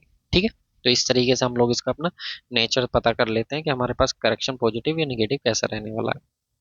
Correction for slope, same slope के लिए भी आप लोगों को करेक्शन जो है वो याद रखना है। ठीक है, ये आपके पास करेक्शन होता है when theta is measured when height difference is measure. अगर हमारे पास ये स्लोप था, अगर हाइट मेजर कर रहे हैं तो ये वाला फॉर्मूले से करेक्शन निकालेंगे हम लोग, और अगर हम लेंथ मेजर कर रहे हैं तो इस वाले फॉर्मूले से निकालेंगे। ठीक है, तो ध्यान रखिएगा कि आप लोग जो करेक्शन निकाल रहे हो वो किसका यूज करके निकाल रहे हो, थीटा का यूज करके निकाल रहे हो किसका, तो स्लोप करेक्शन निकाल रहे हो, तो ये यहाँ पे इसको ना सी एस बोलो, स्लोप करेक्शन आप लोग निकाल रहे हो। ठीक है, ये, और ध्यान रखना ये करेक्शन का फॉर्मूला है, एरर का नहीं है।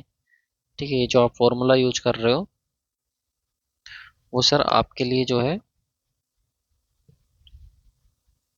आपको ये वाला फॉर्मूला जो है वो ध्यान रखना है। ठीक है, ये वाला फॉर्मूला इसके लिए ध्यान रखना है, और ये वाला फॉर्मूला इसके लिए ध्यान रखना है। ठीक है,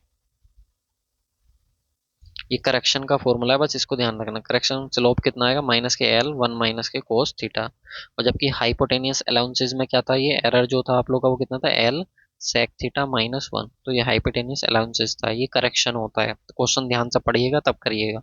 और ये आपके पास स्लोप करेक्शन, ठीक है, कितना आया, H square by two L, L ये आप लोग के पास लेंथ हो जाएगी जो स्लोप के अलोंग आपने मेजर करी थी, और एच हो जाएगा हाइट डिफरेंस, ठीक है, ग्राउंड से और जो टॉप है, ठीक है, स्लोप का, वो आपके पास हो जाएगा। तो slope distance is always greater than the horizontal distance, ये तो हमको बहुत अच्छे से पता है कि स्लोप पे अगर आप डिस्टेंस को मेजर करोगे तो आपके पास मेजर्ड वैल्यू ज़्यादा आएगी, ट्रू वैल्यू कम आएगी, तो मेजर्ड वैल्यू ज़्यादा है, एरर पॉजिटिव, तो करेक्शन कैसा रहता है, नेगेटिव। तो ये क्वेश्चन आप लोगों से पूछा गया है कि स्लोप करेक्शन का जो रहता है वो कैसा रहता है उसका नेचर, तो एरर का पॉजिटिव और करेक्शन का नेगेटिव, ये ध्यान रखना है आपका।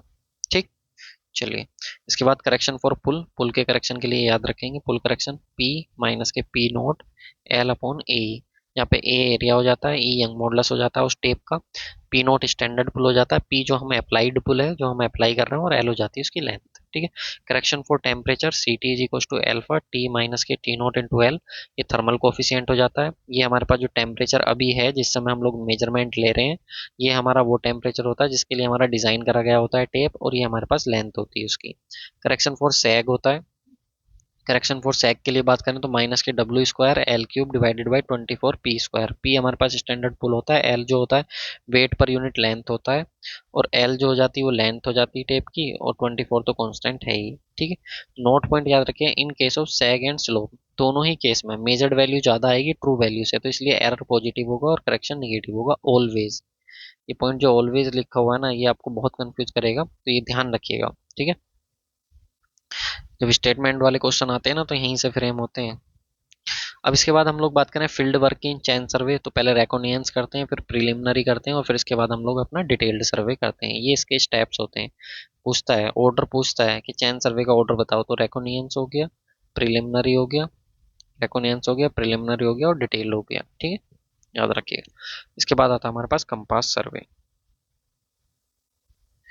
देखो, कंपास सर्वेइंग की अगर हम लोग बात करें तो कंपास सर्वेइंग में कहाँ कहाँ से क्वेश्चंस पूछे जाते हैं, उससे पहले आप लोग जान लो कि आपको देखो दो तरीके के एंगल होते हैं, एक हॉरिजॉन्टल एंगल होता है, एक वर्टिकल एंगल होता है। अगर ये अर्थ है, ठीक है, अर्थ के पैरेलली अगर आप कोई एंगल मेजर कर रहे हो तो वो आपका हॉरिजॉन्टल एंगल कंसिडर करा जाएगा। लेकिन अगर अर्थ के आप परपेंडिकुलर एंगल कोई कंसिडर कर रहे हो इस तरीके से, ठीक है, हॉरिजॉन्टल प्लेन से उसके रेस्पेक्ट में अगर मेजर कर रहे हो, तो वर्टिकल एंगल आपका कंसिडर करा जाता है। तो ये बहुत इंपॉर्टेंट टर्मिनोलॉजी है, हॉरिजॉन्टल एंगल वर्टिकल एंगल समझ लेना। हॉरिजॉन्टल एंगल और वर्टिकल एंगल क्या होता है, जैसे आपका मान लो ये आपका घर है, ठीक है, और ये आपके पड़ोसी का घर है, ठीक है, और ये एक पॉइंट है ए, और ये आपका परपेंडिकुलर आपने ड्रॉ करा, तो इस परपेंडिकुलर लाइन से जो नोट्स है आपका घर कितने एंगल पे है, ये एक हॉरिजॉन्टल एंगल है, और ये आपके पड़ोसी का घर कितने एंगल पे है, ये भी एक हॉरिजॉन्टल एंगल है। तो ये एक एग्जाम्पल है आप लोगों का हॉरिजॉन्टल एंगल का। लेकिन अगर हम लोग बात करें घर है, ठीक है, और ये ग्राउंड लेवल है, तो ग्राउंड लेवल से जो ये आपकी रूफ है इसकी घर की, वो कितना एंगल बना रही है, ये आपका वर्टिकल एंगल है, ये आपका वर्टिकल एंगल है। तो दोनों का मतलब बिल्कुल क्लियर रखिएगा, horizontal angle and vertical angle, तभी आपको ये चीजें जो है वो बहुत अच्छे से समझ आने वाली हैं। तो horizontal angle is measured with the help of compass. Compass से हम सिर्फ और सिर्फ हॉरिजॉन्टल एंगल मेजर करते हैं, ये ध्यान रखिएगा। Compass, plane table and theodolite is used to run a traverse in the field. एक फील्ड में ट्रेवर्स को रन करने के लिए, ट्रेवर्स के एंगल्स को पता करने के लिए हम लोग थियोडेलाइट्स, प्लेन टेबल में भी हम एक कंपास यूज करते हैं, और एक कंपास होता है, इन सब का हम लोग यूज करते हैं अपना। Direction of survey line can be defined in two ways. देखो, आपको एंगल बोल दे, हॉरिजॉन्टल एंगल बोल दे, या आपसे डायरेक्शन बोल दे, ठीक है, तो दोनों का मतलब जो होता है वो एंगल ही होता है, याद रखिएगा। अगर उसने डायरेक्शन भी बोली है तो इसका भी मतलब जो है वो एंगल ही है, याद रखिएगा। तो direction of survey line can be define in two ways. Two ways में हम लोग उसको डिफाइन करते हैं, एक तो रिलेटिव टू ईच अदर, यानी कि एक दूसरे के रेस्पेक्ट में। मान लो ये घर है, दूसरा घर ये है, तीसरा घर ये, तो एक घर दूसरे घर से कितने डिग्री का एंगल बना रहा है, ये घर इससे कितने डिग्री का एंगल बना रहा है, तो एक दूसरे के रेस्पेक्ट में जो है वो होता है ना, तो वो हमारे पास होता है रिलेटिव टू ईच अदर। एक होता है relative to some fixed reference, जैसे कि मैंने अभी बताया था कि ये आपका घर है, ये आपके दोस्त का घर है, तो ये नॉर्थ एक्सिस है हमारे पास, तो इससे कितने डिग्री का एंगल पे है, तो एक फिक्स्ड रेफरेंस हमने लिया नॉर्थ, उसके रेस्पेक्ट में हम लोग देख रहे हैं। तो जब related to some fixed reference direction हम लोग देखते हैं, तो उसको हम लोग अपना बोलते हैं मेरिडियन। तो यानी कि जब हम मेरिडियन के रेस्पेक्ट में देखते हैं, तो वो हमारे पास होता है एक फिक्स्ड रेफरेंस के रेस्पेक्ट में, और जब हम किसी एक दूसरे के रेस्पेक्ट में देखते हैं कि एक घर दूसरे घर से कहाँ पे है, कितने एंगल पे है, तो वो हमारे पास हो जाता है रिलेटिव टू ईच अदर। और जब किसी फिक्स्ड रेफरेंस के पॉइंट में देखते हैं, तो वो हमारे पास हो जाता है सेकंड वाला केस, ठीक है, जिसको हम लोग मेरिडियन बोलते हैं उस फिक्स्ड रेफरेंस को, राइट।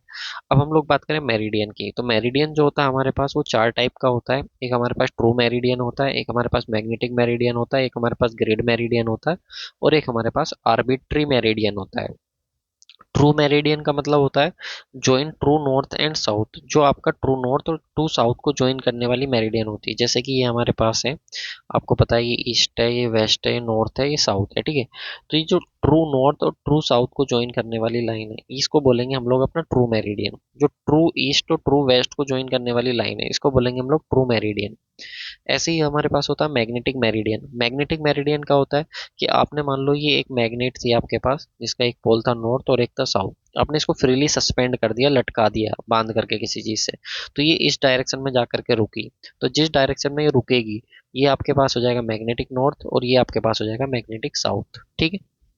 और ये एक एंगल होता है आप लोग का, याद रखिएगा, ये हॉरिजॉन्टल एंगल है, ध्यान से सुनिएगा इसको, अभी आपको कंफ्यूजन होने वाला है इसमें। ये हॉरिजॉन्टल एंगल है, ठीक है। और यही हॉरिजॉन्टल एंगल जो होता है, अभी मैं आपको आगे बताऊंगा, यही हॉरिजॉन्टल एंगल आप लोग के पास होता है डिक्लिनेशन। और यही वर्टिकल एंगल अगर हो जाएगा ग्राउंड सरफेस के पैरेलल, अगर इसको रख के आप देखोगे तो यही हो जाएगा डिप, एंगल ऑफ डिप। ठीक है, तो डिक्लिनेशन और एंगल ऑफ डिप यही सबसे ज्यादा कंफ्यूज करने वाला आपको। तो अभी मैं आगे बताऊंगा, उसके लिए परेशान मत हो। मैग्नेटिक मेरिडियन क्या होता है, जब फ्रीली सस्पेंड करा तो ये मैग्नेटिक नॉर्थ, मैग्नेटिक साउथ। एक होता है grid meridian, reference meridian for whole country, जब होल कंट्री के लिए कोई रेफरेंस माना जाता है। जैसे कि हम लोग बात करें इंडिया में, आप जाओगे प्रयागराज में, प्रयागराज यानी कि इलाहाबाद में, तो वहाँ पे जो नैनी एक जगह है, तो उस नैनी जगह से जो है आप लोगों का, नैनी जो एक जगह है, उस नैनी जगह से 82 होल्ड 1/2 डिग्री की जो हमारी रेफरेंस एक्सिस है वो पास कर रही है। तो वो पूरे इंडिया के लिए एक रेफरेंस एक्सिस है, ठीक है। टाइम के रेस्पेक्ट में हम उसको, टाइम वहीं से हम लोग मेजर करते हैं, उसी के रेस्पेक्ट में हम लोग देखते हैं। एक होता है आपका आर्बिट्री, आर्बिट्री मतलब होता है टेम्परेरी, जो आप किसी भी वर्क के लिए एज्यूम कर लेते हो, तो वो आपका टेम्परेरी मेरिडियन हो जाता है, राइट। अब बात आती है हमारे पास बियरिंग। तो हॉरिजॉन्टल एंगल बिटवीन सर्वे लाइन के बीच जो हॉरिजॉन्टल एंगल होता है हमारा, उसको हम लोग बियरिंग बोलते हैं। जैसे हमारे पास ये नॉर्थ है, साउथ है, ये ईस्ट है, ये वेस्ट है, तो ये एक सर्वे लाइन गई है हमारी ए स्टेशन से बी स्टेशन तक, ठीक है। तो ये जो सर्वे लाइन गई है, इसका नॉर्थ से जो एंगल बन रहा है हॉरिजॉन्टल एंगल, याद रखिएगा मैं बार बार रिपीट कर रहा हूँ, हॉरिजॉन्टल एंगल। ये जो हॉरिजॉन्टल एंगल बन रहा है आपका, ये हमारे पास फोर बियरिंग होगा। और यहीं बी स्टेशन से जब आप इसकी देखोगे तो ये हमारे पास बैक बियरिंग होगी, ठीक है। तो जो हमारे पास बियरिंग होती है, हॉरिजॉन्टल एंगल होता है, ये दो तरीके की होती है। होल सर्किल बियरिंग होती है जिसको डब्ल्यूसी भी बोलते हैं। एक हमारे पास क्वाड्रेंटल बियरिंग, या फिर जिसको रिड्यूस बियरिंग बोलते हैं। ये दो टाइप की हमारे पास बियरिंग होती है। अगर 0 से 360 डिग्री के बीच है तो उसको बोलते हैं हम लोग होल सर्किल बियरिंग। जो हमारे प्रिज्मेटिक कंपास होता है, वो होल सर्किल बियरिंग में ही हमको रीडिंग मेजर करके देता है, याद रखिएगा। ये अगेन मैं बोल रहा हूँ, इंपॉर्टेंट है, आपसे पूछा गया है कि प्रिज्मेटिक कंपास जो होता है वो रीडिंग जो मेजर करता है वो किस में मेजर करता है, तो वो होल सर्किल बियरिंग में मेजर करता है।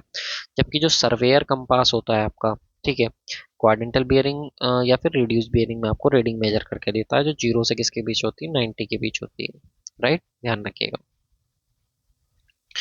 इसके बाद अगर हम लोग, जैसे मैंने बताया, ये आपके पास फोर बियरिंग है, आपके पास बैक बियरिंग है। तो हमारे पास बैक बियरिंग जब हम लोग निकालते हैं तो बैक बियरिंग होता है हमारे पास फोर बियरिंग प्लस माइनस के 180 डिग्री, ठीक है। अगर किसी के 10th क्लास के कॉन्सेप्ट बहुत अच्छे हैं ज्योमेट्री के, तो वो बिना इन फॉर्मूले के भी क्वेश्चंस को कर लेता है। लेकिन फॉर्मूले बताने जरूरी हैं, कुछ लोग फॉर्मूलों पे ही डिपेंड रहते हैं। तो बैक बियरिंग इक्वल्स टू आया फोर बियरिंग प्लस माइनस के 180 डिग्री। अब याद रखना, आपको प्लस साइन तब यूज करना जब आपकी बैक बियरिंग जो लेस देन 180 डिग्री है, ठीक है। सॉरी, फोर बियरिंग आपकी लेस देन 180 डिग्री है। और माइनस साइन तब यूज करना जब फोर बियरिंग आपकी जो है वो ग्रेटर देन 180 डिग्री है, greater than equal to 180 degree है, ठीक है। तो कब माइनस यूज करना, कब प्लस यूज करना, वो यहाँ पे मैंने आपको लिख के दे दिया। अब इसके बाद होता है कि इंक्लूड एंगल। इंक्लूड एंगल याद रखिएगा, measured in the clockwise direction of the survey. जब हमारा सर्वे होता है सर्वे के क्लॉकवाइज डायरेक्शन में, ये इंपॉर्टेंट है।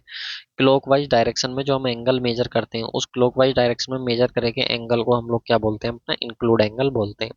जैसे आप लोग सर्वे कर रहे हो, ए से बी पे गए, बी से सी पे गए, ये आपके पास सर्वे था। तो जब आप सर्वे कर रहे हो तो सर्वे की डायरेक्शन में आप क्लॉकवाइज ले लो, सर्वे की डायरेक्शन में आप क्लॉकवाइज एंगल लोगे, तो इस केस में एक्सटीरियर एंगल जो होगा ये इंक्लूड एंगल होगा।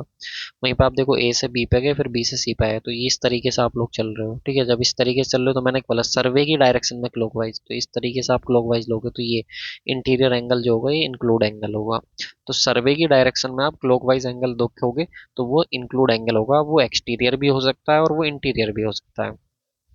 फॉर अ ट्रेवर्स, एक ट्रेवर्स के लिए याद रखना है, सम ऑफ एक्सटीरियर एंगल जो होता है उसका फॉर्मूला होता है 2n+4 इंटू 90। यहाँ पे n क्या होता है, नंबर ऑफ एंगल्स होते हैं, ठीक है, नंबर ऑफ साइड्स कह दो। सम ऑफ इंटीरियर एंगल जो होता है, किसी भी ट्रेवर्स के इंटीरियर एंगल का सम कितना होता है, तो 2n-4 इंटू कितना होता है, 90, ठीक है। तो उस ट्रेवर्स में कितनी n मतलब होता है नंबर ऑफ साइड्स, उस ट्रेवर्स में कितनी नंबर ऑफ साइड्स है, कितनी नंबर ऑफ साइड्स है हमारे पास, वो हो जाता है n, ठीक है। अब आती है calculation of bearing from include angle. Include angle से हम लोग बियरिंग कैसे निकालेंगे, तो इस चीज को समझो। आप पहले ए से कहाँ पे गए, बी पे, बी से कहाँ पे गए, सी पे। आप इस डायरेक्शन में सर्वे करते जा रहे हो, राइट। तो आपके पास यहाँ पे फोर बियरिंग होगी, ठीक है। और इसके पास इसी लाइन की बैक बियरिंग ये होगी आपको। लेकिन आपको फोर बियरिंग निकालनी है इस लाइन की, बी सी लाइन की फोर बियरिंग निकालनी है। तो ध्यान से इसको मैं थोड़ा सा जूम करके आपको दिखाता हूँ, आपको इसको ध्यान से समझना है थोड़ा सा। इजीली समझ आ जाएगा अगर आप ध्यान से फोकस करोगे तो। ये आपके पास फोर बियरिंग थी, ठीक है, और हमें इसकी फोर बियरिंग निकालनी है बीसी लाइन की। तो बीसी लाइन की ये फोर बियरिंग होगी। मैंने बोला सर्वे की डायरेक्शन में जो आपके एंगल होता है हॉरिजॉन्टल एंगल, उसको हम लोग फोर बियरिंग बोलते हैं। तो बी से सी जो लाइन है हमारे पास, बीसी लाइन है, इसकी मुझे फोर बियरिंग चाहिए, राइट। तो ये मेरे पास फोर बियरिंग होगी, ये मुझे निकालना है। अब देखो जरा, ये मेरे पास जो है, ये मेरे पास इंक्लूड एंगल है थीटा 1, क्योंकि मैंने बताया सर्वे की डायरेक्शन में जो आपका एंगल होता है क्लॉकवाइज, वो आपके पास होता है इंक्लूड एंगल। तो ये मेरे पास इंक्लूड एंगल हो गया थीटा 1। और ये मेरे पास थीटा 2 जो है, ये आपके पास जो है बैक बियरिंग है इस लाइन की, ए बी लाइन की। ए बी लाइन की बैक बियरिंग है। आपको होगी सर बिल्कुल सही है। अब मुझे सिर्फ ये वाली वैल्यू चाहिए, मुझे सिर्फ इतना एंगल चाहिए। तो इतना एंगल अगर मुझे चाहिए, तो मुझे पता है कि पूरा एंगल जो है वो मेरे पास कितना, थीटा 2 है। पूरा एंगल जो मेरे पास थीटा 2 है, और ये मेरे पास कितना, फोर बियरिंग है। पूरा एंगल थीटा 2 है, लेकिन इस थीटा 2 में से इतना क्या है, मेरे पास फोर बियरिंग है। तो अगर मैं कहूँ आपसे मुझे सिर्फ ये एंगल बताओ कितना होगा, इतना एंगल, तो आप कहोगे सर ये एंगल हो जाएगा मेरे पास थीटा 2 माइनस के फोर बियरिंग, क्योंकि यहाँ से यहाँ तक तो फोर बियरिंग है ना, ये तो फोर बियरिंग है। और पूरा एंगल जो थीटा 2 है, तो थीटा 2 में से फोर बियरिंग माइनस कर दूँ तो इतना ही एंगल तो बचेगा। आप कहोगे सर बिल्कुल सही है। तो अब देखो जरा, ये जो एंगल आया, इतना आया मेरे पास थीटा 2 माइनस फोर बियरिंग, ठीक है, ये आया। अब ये एंगल कितना है, पूरा बाहर वाला थीटा 1 है। तो क्या मैं ये नहीं कह सकता थीटा 1 प्लस के थीटा 2 माइनस के फोर बियरिंग जो है मेरे पास, वो 360 के इक्वल होगा, क्योंकि ये कंप्लीट एंगल बन गया अब। तो कंप्लीट एंगल बन गया तो किसके इक्वल हो गया, 360 के। तो क्या मैं यहाँ से फोर बियरिंग नहीं निकाल सकता, फोर बियरिंग कितना आएगा मेरे पास, थीटा 1 प्लस थीटा 2 माइनस के 360 डिग्री। तो आप कहोगे सर बिल्कुल सही है। तो बस यही चीज मैंने आपको यहाँ पे लिख करके दे दी है, ठीक है। यही सेम चीज मैंने यहाँ पे लिख के दे दी, ये समझा दिया कि फोर बियरिंग जो हो जाएगी वो कितनी हो जाएगी, theta 1 plus theta 2 minus 360 degree, BC line के लिए, ठीक है, किसके लिए, बीसी लाइन के लिए। तो इंक्लूड एंगल से कैसे निकालते हैं फोर बियरिंग, आई होप आपको समझ आ गया होगा। इसी तरीके से देखो, ये एक एग्जाम्पल आपके पास ए पे से आप कहाँ पे गए, बी पे, इस डायरेक्शन में आप चलते जा रहे हो। तो आपको पता है कि सर्वे की डायरेक्शन में जो आपका क्लॉकवाइज एंगल होता है वो तो इंक्लूड एंगल होता है। तो यहाँ पे थीटा 1 क्या हो गया आपके पास, इंक्लूड एंगल हो गया। आपको होगी सर बिल्कुल सही है, ठीक है। हमको क्या निकालना है सर, हमको तो हमारे फोर बियरिंग निकालना है, ठीक है। बीसी लाइन की हमको तो फोर बियरिंग निकालना है। तो ये जो आपको दिख रहा होगा, मैं इसको जूम करके और दिखाता हूँ। तो ये जो आपको दिख रहा होगा, ये वाली चीज, ठीक है, डॉटेड लाइन में ग्रीन रेड कलर से दिख रही होगी ये, ठीक है। तो ये हमारे पास फोर बियरिंग हो जाएगी इस बीसी लाइन की, बीसी लाइन की फोर बियरिंग, ठीक है, होल सर्किल के केस में, होल सर्किल बियरिंग के केस में। तो मुझे ये निकालना है। अब मुझे पता है कि ये मेरे पास सर्वे लाइन है, ठीक है। तो ये क्या होगी इसके पास, ये होगी इसकी फोर बियरिंग, ठीक है, ये होगी इसकी फोर बियरिंग। ये क्या होगी इसकी बैक बियरिंग, ठीक है। तो ये बैक बियरिंग मुझे पता है थीटा 2 है, इंक्लूड एंगल कितना, थीटा 1। तो मुझे ये पूरा एंगल चाहिए यहाँ तक का, ये एंगल थीटा 2 है, ये एंगल थीटा 1 है। तो क्या फोर बियरिंग मेरे पास थीटा 1 प्लस थीटा 2 नहीं हो जाएगी, तो आप कहोगे बिल्कुल सही है। तो फोर बियरिंग बीसी की कितनी हो जाएगी, थीटा 1 प्लस थीटा 2। तो इस केस में इस तरह से हम लोग निकालेंगे। तो बहुत इजी है, अगर आपको ज्योमेट्री आती है तो आप इजीली जो है चीज़ों को कर लोगे, ठीक। अब उसके बाद आता है हमारे पास मैग्नेटिक फील्ड ऑफ अर्थ। तो यहाँ पे समझो आप इस चीज को, देखो अभी जो मैं आपको बता रहा था ना कि इसका घर उसके घर से इधर है, ठीक है। तो घर वाला जो था ना वो हॉरिजॉन्टल एंगल का एग्जांपल था। तो ये हॉरिजॉन्टल एंगल जो होता है ना, इसी को बोलते हैं डिक्लिनेशन। और जब हमारे पास जो अर्थ की सरफेस पे, जैसे यहाँ पे देखो, ये हमारी अर्थ की सरफेस है, ये हमारे पास एक पोल हमने एक बनाया हुआ और उसके ऊपर मैग्नेट लगाई हुई है। तो ये मैग्नेट अगर देखोगे तो हॉरिजॉन्टल से एक एंगल बना रही है, हॉरिजॉन्टल से एक एंगल बना रही है थीटा। तो हॉरिजॉन्टल से जो एंगल बना रही है इसको बोलते हैं इंक्लिनेशन, और यही वर्टिकल एंगल जो इंक्लिनेशन है इसी को हम लोग बोलते हैं अपना डिप। क्या बोलते हैं इसको, डिप। और जो ये हॉरिजॉन्टल एंगल होता है इसी को हम लोग बोलते हैं डिक्लिनेशन। क्या बोलते हैं इसको, डिक्लिनेशन। तो हॉरिजॉन्टल एंगल जो होता है वो डिक्लिनेशन होता है, यानी कि हॉरिजॉन्टल एंगल का जो डिफ्लेक्शन होता है, जैसे ट्रू नॉर्थ से मैग्नेटिक नॉर्थ इधर चला गया। तो ये जो ट्रू नॉर्थ और मैग्नेटिक नॉर्थ के बीच का जो हॉरिजॉन्टल एंगल होता है उसको बोलते हैं हम लोग अपना डिक्लिनेशन। वैसे ही जो हमारे पास हॉरिजॉन्टल प्लेन है, इस हॉरिजॉन्टल प्लेन से जो हमारे पास ये मैग्नेट है, इसका जो एंगल होता है वर्टिकल एंगल, उस वर्टिकल एंगल को हम लोग बोलते हैं डिप। आई होप आपको डिप और डिक्लिनेशन क्या होता है वो क्लियर हुआ होगा। अब और ज़्यादा डिटेल में जाएंगे तो चीज़ें बड़ी हो जाएंगी, ठीक है, बहुत लेंदी हो जाएंगी। यहाँ पे हम लोग बात करें मैग्नेटिक फील्ड ऑफ अर्थ की। तो मैग्नेटिक फील्ड ऑफ अर्थ जो होता है हमारे पास, ये क्या होता है, vertical angle between the earth surface. देखो vertical angle between the earth surface and magnetic line force is called the angle of dip.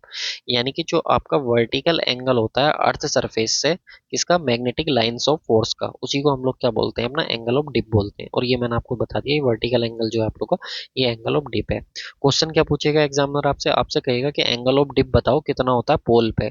तो पोल पे पे आप बताओगे 90 डिग्री होता है, यानी कि परपेंडिकुलर होता है पोल पे, ठीक है। आपसे कहेगा इक्वेटर पे बताओ एंगल ऑफ डिप कितना होता है, तो आप बताएंगे 0 होता है, राइट। ये आपको ध्यान रखना है।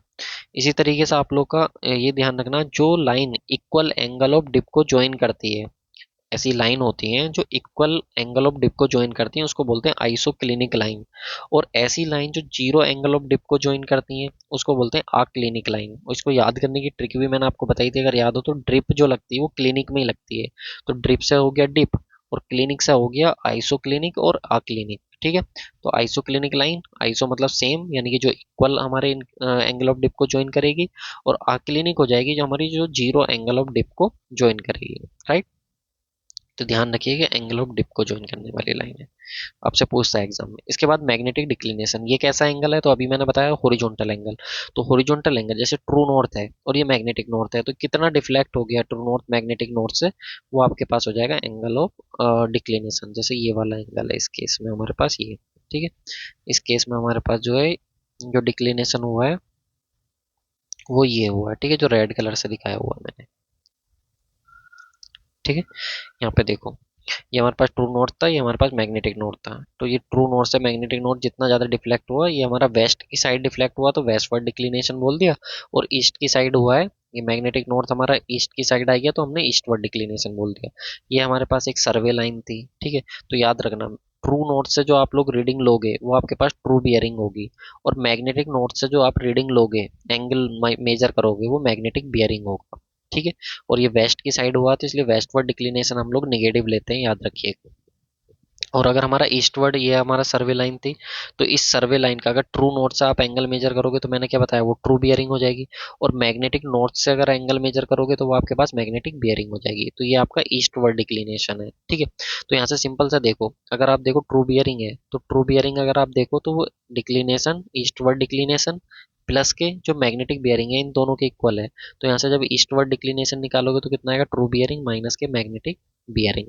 और जब वेस्टवर्ड निकालोगे तो इसका देखो, तो यहाँ से देखो आप, मैग्नेटिक बियरिंग जो है, मैग्नेटिक बियरिंग वो इक्वल है वेस्टवर्ड डिक्लिनेशन प्लस के इतना वेस्टवर्ड हो गया और इतना हो गया ट्रू बियरिंग के। तो यहाँ से जब वेस्टवर्ड डिक्लिनेशन निकालोगे तो मैग्नेटिक बियरिंग माइनस के ट्रू बियरिंग। तो ये ऐसे निकालते हैं हम लोग अपना डिक्लिनेशन कितना हमारा हुआ है।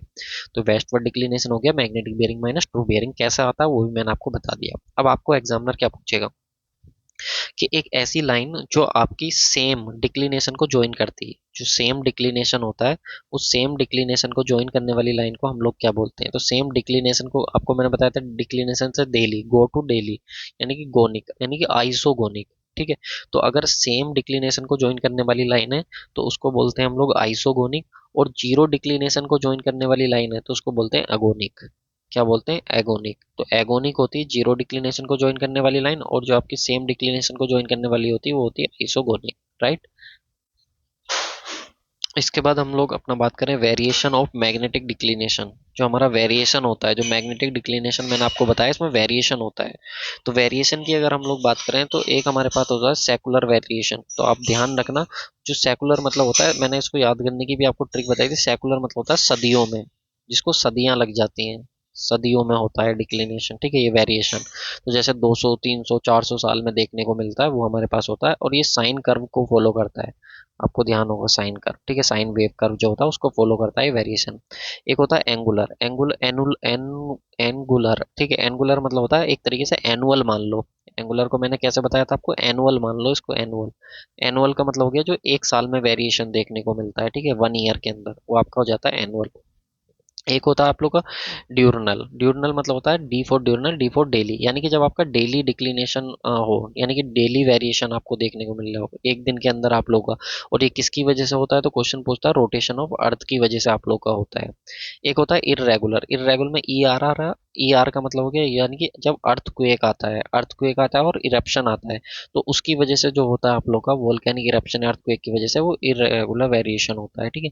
तो ये पूछता है आप लोगों से कि मैग्नेटिक डिक्लिनेशन में जो चेंजेस आते हैं, जो वेरिएशन आता है, वो किस किस वजह से आता है। तो 4 फैक्टर होते हैं, एग्जाम के लिए वेरी वेरी इंपॉर्टेंट है, याद रखिएगा, ठीक। इसके बाद आता है हमारे पास लोकल अट्रैक्शन। लोकल अट्रैक्शन का सिंपल सा मतलब होता है कि जब आपको मैं सिंपल पहले बताता हूँ होता क्या है, जब आप किसी भी एक सिंगल लाइन के लिए, जैसे ए बी एक सर्वे लाइन है तो इसकी 4 बियरिंग होगी, ठीक है, इसकी फोर बियरिंग होगी और इसकी बैक बियरिंग होगी।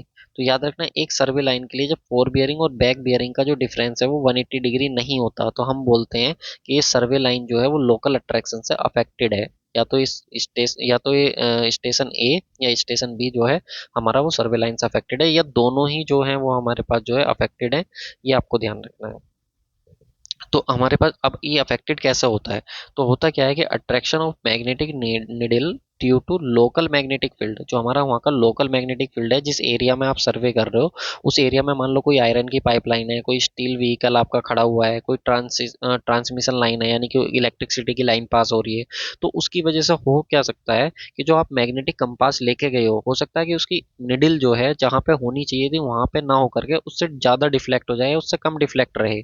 तो वो हमारे पास होता है लोकल अट्रैक्शन, जिसकी वजह से हमारा फोर बियरिंग और बैक बियरिंग हम एग्जैक्ट नहीं ले पाते और उनका जो डिफरेंस है वो हमारा 180 डिग्री नहीं आ पाता। अगर कहीं पे 180 डिग्री डिफरेंस आ जा रहा है इसका मतलब हमारा वहाँ पे लोकल अट्रैक्शन नहीं है।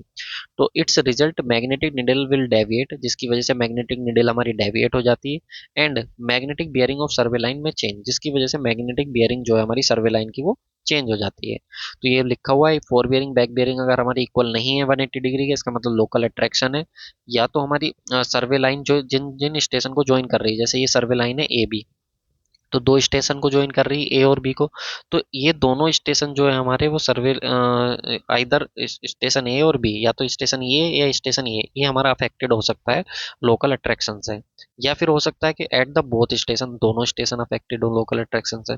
और अगर फोर बियरिंग बैक बियरिंग का डिफरेंस 180 आ जाता है तो इसका मतलब वहाँ पे कोई भी लोकल अट्रैक्शन नहीं है। अब अगर मान लो कि आप सर्वे करके आ गए और आपने जब फोर बियरिंग बैक बियरिंग का डिफरेंस चेक करा तो आपको पता लगा कि यार ये तो डिफरेंस 180 नहीं आ रहा, इसका मतलब लोकल अट्रैक्शन था, आपने उस समय ध्यान नहीं दिया। अब आप आ गए तो अब आप क्या करोगे, उसमें करेक्शन लगाओगे, करेक्शन लगाओगे लोकल अट्रैक्शन के लिए। तो इसके दो मेथड होते हैं, मेथड वन और मेथड टू। मैं इंट्रोड्यूस करा रहा हूँ, बाकी मैंने इसका क्वेश्चन यूट्यूब पे भी आप लोगों को कराया हुआ है। जब आप सर्च करोगे ना, इसको सर्च करोगे local attraction by VIP civil Guru, तो आपको एक लेक्चर मिल जाएगा, वहाँ पे मैंने क्वेश्चन कराया हुआ है इसका डिटेल में। वहाँ से आपको बेहतर अंडरस्टैंडिंग होगी इस चीज़ की। तो ध्यान रखिएगा, अभी सिर्फ मैं बता रहा हूँ तो उतना बेहतर हो सकता है आपको समझ ना आए, बट जो एग्जाम में पॉइंट कवर करता है वो मैं आपको बता देता हूँ। तो पहला मेथड होता है लोकल अट्रैक्शन का at the rate of each station, यानी हर एक स्टेशन के लिए। तो आपको क्या करना है, पहला step four bearing back bearing को चेक करना है 180 है या नहीं। अगर 180 है तो ओके है डिफरेंस उनका, और नहीं है तो इसका मतलब वहाँ लोकल अट्रैक्शन है। The station of such line are free from the local attraction, यानी कि अगर ये आई गया तो मतलब फ्री है लोकल अट्रैक्शन से, with the help of correct bearing and correction for the local attraction. अब हम क्या करेंगे, जो स्टेशन हमारे करेक्ट हैं यानी कि फ्री हैं लोकल अट्रैक्शन से, उनकी हेल्प से हम लोग क्या करेंगे, बाकी का करेक्शन करेंगे जो हमारे लोकल अट्रैक्शन से अफेक्टेड स्टेशन है उनको। जो फ्री है स्टेशन उनकी बियरिंग की हेल्प से हम उनको करेक्ट करेंगे, ठीक है। तो ये आपको ध्यान रखना। तो we can correct the bearing all other station, तो हम अदर स्टेशन जो उनको करेक्ट कर सकते हैं। लिमिटेशंस क्या होता है, ये ओपन ट्रेवर्स के लिए होता है जो मेथड वन है, जो हमारा लोकल अट्रैक्शन वाला हर एक स्टेशन पर जो हम अप्लाई करते हैं। इसकी दिक्कत यही है कि ओपन ट्रेवर्स के लिए होता है। दूसरा मेथड होता है इंक्लूड मेथड, ये इजी है, ठीक है। इसमें सबसे पहले क्या करते हैं, हम डिटरमाइन करते हैं इंक्लूड एंगल, जो अभी मैंने ऊपर सिखाया था आपको इंक्लूड एंगल निकालना। फिर हम ऑब्जर्व करेंगे फोर बियरिंग बैक बियरिंग का डिफरेंस, अगर 180 आ गया तो वेल एंड गुड, फिर तो कोई दिक्कत ही नहीं है। फिर क्या करेंगे, with the help of correct bearing and include angle, correct bearing और इंक्लूड एंगल दोनों की हेल्प से जो बाकी की हमारे पास जो बियरिंग है उनको हम लोग अदर स्टेशन की जो है उनको करेक्ट करते हैं, ठीक है। ये ध्यान रखना। ये छोटा सा नोट पॉइंट है, ये उस वीडियो में मैंने आप लोग को बताया हुआ है कि बैक बियरिंग जो होती है वो फोर बियरिंग प्लस माइनस के 180 डिग्री प्लस के एरर, हमको एरर निकालना होता है कि कितना एरर है हमारा। तो उस एरर को जो है हम इजीली जो है अपना वो यहाँ से फाइंड आउट कर सकते हैं। प्लस साइन कब यूज करेंगे, जब फोर बियरिंग हमारी 180 से कम है। माइनस साइन यूज करेंगे जब फोर बियरिंग हमारी 180 से ज्यादा है, याद रखिएगा। एक और नोट पॉइंट है, ये वेरी वेरी इंपॉर्टेंट है। एट नून याद रखिएगा, ट्रू बियरिंग ऑफ सन जो होती है ना वो 180 डिग्री होती है। बहुत सारे क्वेश्चंस आप लोगों ने करे होंगे, उसमें सन बोल देता है कि नून की बात है और आपको वहां पे पता नहीं होता कि हमको ट्रू बियरिंग क्या लेनी। तो याद रखिएगा, अगर वो सन की बात करे, सन की बात कर रहा है तो उस समय सन में जो होता है, नून में दोपहर के टाइम में जो सन होता है उसकी जो हमारे पास ट्रू बियरिंग होती है उस समय हम 180 डिग्री लेते हैं, ठीक है। ये ध्यान रखिएगा। इसके बाद आ जाता है हमारे पास ट्रेवर्स। अभी लेवलिंग बचा है, कुछ टॉपिक बचे हैं, इसको पार्ट 1 में ही रहने देते हैं। इसके बाद पार्ट 2 हम लोग अपना लेके आएंगे इसका सर्वेइंग का। तो देखो ये हमारा एक आप कह सकते हो सिविल मास्टरमाइंड के अंदर एक सब्जेक्ट का आप लोग इस तरीके से हम लोग जो है सब्जेक्ट का अपना रिवीजन कर रहे हैं। ये सिविल मास्टरमाइंड कोर्स आपको हमारा मिल जाएगा वीआईपी सिविल गुरु एप्लीकेशन पे। आप वीआईपी सिविल गुरु का एप्लीकेशन डाउनलोड कर लीजिए। कोई दिक्कत आए तो 8077283538 पे आप कांटेक्ट कर लीजिए। लाइफ टाइम एक्सेस के साथ अभी इस बैच का जो प्राइस है वो 449 है। ये बैच का प्राइस इंक्रीज हो जाएगा। ट्रिक्स से चीज़ें इसमें करा रहे हैं, 2500 वन लाइनर दे रहे हैं, फॉर्मूला ट्रिक से याद करा रहे हैं आप लोगों को, और सिविल इंजन के जितने टेस्ट होते हैं वो सभी हम इसमें प्रोवाइड करा रहे हैं, लैब टेस्ट और फील्ड टेस्ट, सिर्फ और सिर्फ ₹499 में। आपको अच्छा लगे तो ज्वाइन कीजिएगा, अदरवाइज कोई भी इसमें प्रेशर वाली चीज़ नहीं है। बट हाँ, लाइफ टाइम एक्सेस है, कभी भी कोई भी एग्जाम दो, वीडियो लेक्चर लगाओ, 2-3 ये मान के चलो 4 4 घंटे, मैक्स टू मैक्स 4 घंटे लिए एक सब्जेक्ट को रिवाइज कराने के। 4 से 5 घंटे में आपका पूरा सब्जेक्ट रिवाइज करा दिया है। ठीक, चलिए।